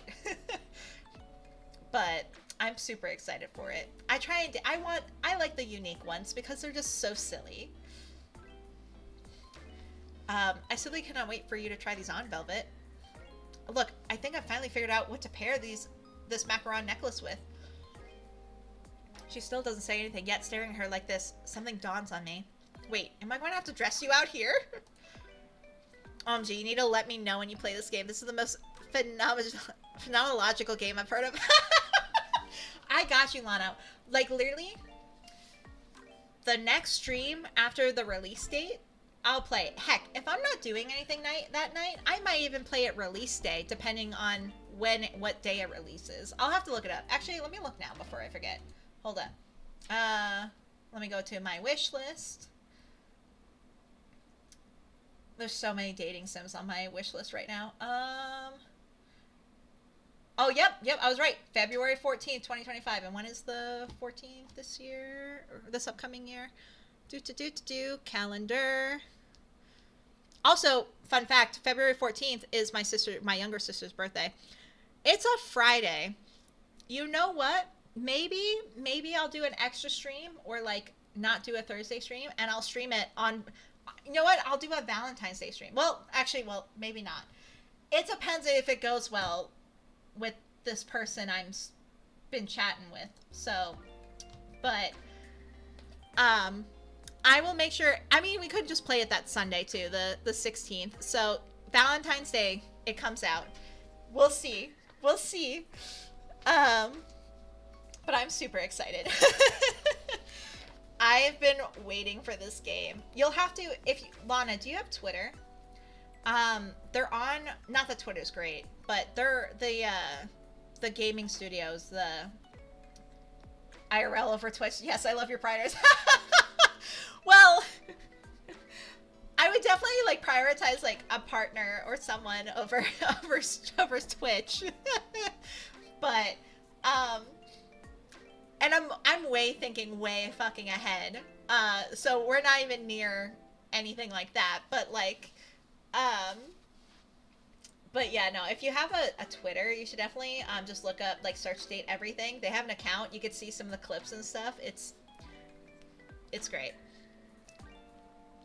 Serena goes, but then everyone will see Your creation, goes Lennox. I don't have Twitter, no. I am a bit afraid of getting close to anything musky. That is fair. I kind of switched to Blue Sky. I don't think Date Everything's on Blue Sky, though, yet. I'll have to look. I hope they do. But actually, I'll post in chat the Steam link so you can take a look at it. Steam is free. Date if I can type, everything, Steam link. So that's the, hold up, sorry. Ignore that one. But the second link is the correct one. I accidentally added a wrong slash to the first link. But if you want to take a look there, they have some clips there, like a trailer there. You should definitely check it out there. Lannis goes, heh, silly Sarit. You don't have to worry about surprising us. We already know that you've got the goods for this. Turning around, I find Lennox chuckling back at me, making me realize the pickle that I'm in. But don't you think I shouldn't be doing this near the window? Think about the shoppers or even your regional manager. What would they think if they saw a topless Velvet advertising this weekend's sale? That sounds like a fashion crime if you ask me, or worse, goes Serena. I don't know about worse, but I guess you have a point about the region manager. The last thing the store needs is more probing. Yes, exactly, that's right. I'm here to help you, not get you fired, remember? Fine, you can use the dressing room. This might be the first time someone's ever taken a mannequin in there, though I don't know why anyone would need to, until now that is. Anyway, I'll let you get to it then. Look at us, being respectful towards Velvet. Giggling, Lennox shuts the dressing room door behind me. Heavens, I'm alone with a mannequin again. Not just any Velvet, goes Velvet. Goddamn, the art's amazing. Count me in on that stream. I got you. I'm so excited for that game. I turn around, she's already reaching for my hand.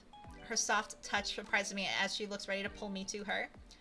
Alone at last. Not so loud, Velvet. They can still hear us. Oh, you know they're busy as bees right now. I'll tell you, I haven't seen anyone work as hard as Lennox when I saw Saint Christiana Liliana leading the Battle of the Black Lake from the Tulip Hills. And I thought she was a bold sight to see. Saint Christiana Liliana? Who even is that? Sometimes I dread it if my history teachers could ever peer into my mind. After they'll find in there are the dates for when the House of Worth first opened for business and all 82 layouts of every Sunset Pines mall in the world. So, you know, just the important things. I've been wondering when we'd get the chance like this, goes Velvet. I was hoping Lennox would let me have you. And here Lennox keeps saying that you're theirs, so which one is it? Goes Serena. Velvet merely hums back at me and studies my outfit instead, taking me on a little twirl. Heads up, we got an ad break in 2.5 minutes. This will probably be the last ad break for the stream, as I do have to go run errands. It's 11 a.m. where I am. So we'll finish this day, we'll save, and then next Sunday we will continue trying to romance Velvet. So this will be a two-parter, at the very least, sadly. If I didn't have to do these errands, because it's not just getting an outfit, I have to go get cat food and litter. I need to go food shopping. If I didn't have these, and I have to go take out my recycles. So if I didn't have plans, I would just finish the game today and do a long stream, but unfortunately I can't. So we'll finish this day, and we'll do great. Listen to Mannequin Love by Tame Impala. Well, good thing we have a break coming up, because I will do just that over the break. I'm very curious. It's gonna be great. Ooh, I see you're wearing a Lucina Pressar skirt. Ooh, and a Chantilly necklace. I hope I'm pronouncing these correctly. Goes Velvet. Exactly what gave you that idea to pair them up for this ensemble. The question catches me by surprise, as I'm 3 topics behind while still staring at our hands. Silly Serene, why are you looking at me that way? I thought that you would have reserved that sweet gaze for me until at least the 4th day. Which gaze? Goes Serena. The only thing I don't want is Lennox thinking that I'm here just to steal you away. But what if that's exactly what I want? Goes Velvet. What if I say that's all I desire is to be in your life, silly Suri, to be touched by your genius? Her voice is so whimsically dainty, yet she knows it's her secret weapon. Just about anything innocent can still get your mind wandering if you're not careful. Just like right now. Whoa, let's keep it together now. I've already been towing the line with this imagination of mine. Noticing my expression, Velvet merely giggles to herself as she looks over the dress I chose for her. Oh, so my senses were right about you. You picked the dress version of your Lucina Prasari dress. That was deliberate, wasn't it? So we could match? Not waiting for me to answer, she giggles once more. She turns around, brushing her hair to the front. Go ahead, then. I won't bite. Unless softly. Oh my god. Oh my god. Okay, with that, we're gonna BRB, because the ads are gonna start any second. I need to chill. I will see you all soon. Take care of yourselves. We'll be back in a couple minutes.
Happy. Oh, sorry. I was talking and then didn't click my mic right away. Welcome back, lovelies. Missed you. Also, Lana, I liked the song. It was interesting. I thought it was going to be weirder, and it wasn't. There was a band, though, that came up in my search called Mannequin, inappropriate word, and I realized I don't feel comfortable saying it. So, we're going to move on. We're going to move on. So let's get the game back up. It likes to disappear when I don't play it too long. So let me click so you can see it again. There we go. Let's continue. Softly. What are you? Go Serena. It suddenly hits me what she's waiting for. It unzips from the back.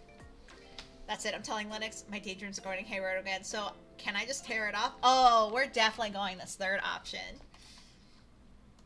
So can I just tear it off, Go Serena? Silly Sari. You see the zipper, don't you? Well, that wasn't what I was asking, was I? Go Serena. Velvet spins around in surprise, clutching at the front of her dress. Miss Silly Cerie, am I detecting a little playfulness in your voice? It is actually a cheeky comment on the theme of this game. I find it very fitting to this live. Fair enough, fair enough. Hey, it's a good game. I'm having so much fun. Her own voice grows hopeful as she almost lets go of the cups to reach for me. Almost automatically, I reach over and catch them before they fall. Oh god. Oh, good catch, Cerie. But I'll have you know, if you dare so much as pull a single stitch off this dress, I'll never forgive you. Please, Velvet, you really think I, of all people, would damage a Lucina Presari dress? I wouldn't even harm a Cortina Prim dress, and those have the most aggravating designs, and worst of all, no pockets, goes Velvet. That's what you were going to say, right? Pockets, yes, finally, someone gets it. I don't know why those dresses are always sold out when they're just ripped off from better dresses. Oh, rest assured, the townsfolk do talk. I've heard enough customers come here looking for the originals after seeing those banal creatures hanging in the clearance racks at Cortina Prim. But that's why you also come to Anne Paradiso, right? For the genuine article? With a sparkle to her voice, she presses her hair to the front once more, signaling me to unzip her. This time I find myself trailing my hand down her back. Oh, she's good. She knew she had to butter me up first, didn't she? As if reading my mind, Velvet merely giggles once I slowly begin pulling the zipper down. Now, don't be shy, Cerie. This is all part of an honest day's work here, and Paradiso. Just ask Lennox. I'd ask them, but I doubt you'll be there to back me up on this story. Maybe not, so you might as well just keep unzipping your merry way down. Oh god. I can't believe I'm reading this. I try to keep my composure as the dress loosens enough for me to slip it down her body. Oh, come on, if I were working at the store, surely I would have seen my fair share of naked mannequins day in and day out. Yet here I am now, trying to avert my eyes while wishing there was another dressing room inside of this one. Nonetheless, I bring the dress further down, and with a sweet sigh, Velvet steps out of it. I notice her stare at herself in the mirror for a moment before tapping me on the shoulder. Cerie, do you think you can zip me up again? Sinister, I know! Like, what am I reading? We're just dressing a mannequin, guys. It's fine. It's fine. Nothing weird. Right? She not only says my name with a purr, followed by another demure sigh. The only way I'm bringing this dress over is if she doesn't mind me getting an eyeful of carpet instead. Because if I stare up, even into the mirror, I might just see... Once I bring the new dress before her, my breath comes to a standstill. She carefully guides herself into it, her movements precise but delicate, adorning herself like a work of art. She's really giving Botticelli's The Birth of Venus right now, but with chiffon. Lots and lots of chiffon. Oh, you chose a perfect fit, Cerie. But I can't reach to straighten the back of this skirt. Oh, I'll get it, goes Serena. You just keep admiring yourself in the mirror. That's not who I was admiring, you know? With a coy laugh, she lets me finish untucking the last of her skirts before taking another look. Oh, now this is quite nice, and it's got your genius touch, of course. You have just as much of a good eye for the perfect silhouettes on someone. I've been told that before, but this is the first time I've heard it from a mannequin, goes Serena. Well, I'm not just any mannequin, aren't I? Turning back to me, Velvet stands before me in one of Anne Perdicio's finest dresses in stock, and probably its most expensive. And yet, she makes it look like it's solely been made for her, a true one of a kind. I really do appreciate your genius, Cerie. Your genius, your artistry, your passion. After all, it takes one to know one, isn't that right? One what exactly? Goes Serena. She leans in as if following my lips. Then in the softest voice, she brushes her plastic face against mine. Why, an artist, of course. An artist willing to breathe life into her finest works and her finest masterpieces. Her hand grazes mine, yet neither of us pull away. In what might be one of the longest staring contests ever to happen inside a dressing room, I dare her to make her next move. And then, that's where I hear a knock on the door. You ready yet, Cerie? Goes Lennox. Not to rush your genius, but I need Velvet on that window stat. Breaking from my trance, it takes me a second to find my voice. Oh, coming. I was just putting some finishing touches, that's all. Quickly, I have her slip some lace gloves on for a little dash of vintage to go with her reverie of a dress. Admiring herself one last time, Velvet springs for an embrace. Now I really look like an angel. Wait, shh. Lennox is. At once, the door swings open and Velvet comes toppling over me. Cerie, let's get a move on. The manager's coming any minute. Eyes widening, Lennox almost runs into the swing door as she finds me struggling to get a static Velvet back onto her feet. Heavens of all times, Lennox had to have heard us just now. Settling Velvet against the door, it takes me a second to finally look Lennox in the eye. So what do you think? She's all set to go. Still stunned, Lennox follows my gaze over to the Velvet. She looks great. Better than great, really. It's not like I ever doubted you could do it, Suri. But, do we need to talk about this? Talk about what? Goes Serena. You know that feeling when someone... You know what? We're in a time crunch. Lennox is so real for that. If you had a Velvet, I could give you another one to style up. Wait, where are you going? Now that's my cue to spring to my feet and nervously laugh my way out of the store. I just remember they're giving out free smoothie samples at the pineapple pop downstairs. I promise I'll be back later. Of course I know you'll be back. If not for the sales, clearly you have one more velvety reason to return. Lennox, shut up. Hey, I heard that. Goes Serena. And there it is. Oh my god, guys. What is this game? Oh my gosh, I love it so much. Alright, let me save. Oh, we have messages? From Marin. Hi there. Want to go for brunch at the usual spot this weekend? Let's go. I need a mimosa after this week. Everything okay? I don't know. I think... Oh my god, this text is going too fast. I don't know. I think going even more Delulu than usual. Marin goes, well, let's be real. You're always Delulu, but for you to say that, that's something. Right? Goes Serena. The usual time then. I'm ready to hear the tea. Perfect. See you later, goes Serena. Alright, perfect. I was not paying attention. Oh, we can decorate stuff too now. We only want Velvet quotes. I won't bite a list softly. Oh my god. Perfect. Stickers. Oh my god, cute! Hold up. Queen, obviously. And then... I'm not good at decorating, by the way. Obviously we need cats. Oh, Faye. Okay, cool. Images, we don't have any yet. Save edits. Menu, because we need a save. Save files. Save. Looks like it automatically saves after each day, though. Okay, perfect. Perfect. Alright, guys. We're gonna end it here for tonight. Not tonight. It's not nighttime. For the day. Because I have to run errands, but I'm loving this game. Definitely gonna, next Sunday, we're definitely gonna do our best to finish it, because we're at 50%, so I'm assuming, like, and we're only have 6 days left, so I'm assuming we can get through, hopefully, the second half next Sunday. If not, it becomes, you know, a series until we finish it. Let me raid into someone else, so if you don't mind sticking with me for a bit, we're gonna go ahead and raid. There was someone I had in mind, because there's the, let me just make sure they're streaming. Oh, perfect. They're playing Fields of Mystery. Yeah. So, there's a raid train for Native American Heritage Month. Today's the last day. So let's go ahead and share some love for them. So let me go ahead, raid channel. Let me just get this started before I, C-A-N-N gov. Perfect. I'm gonna raid into them.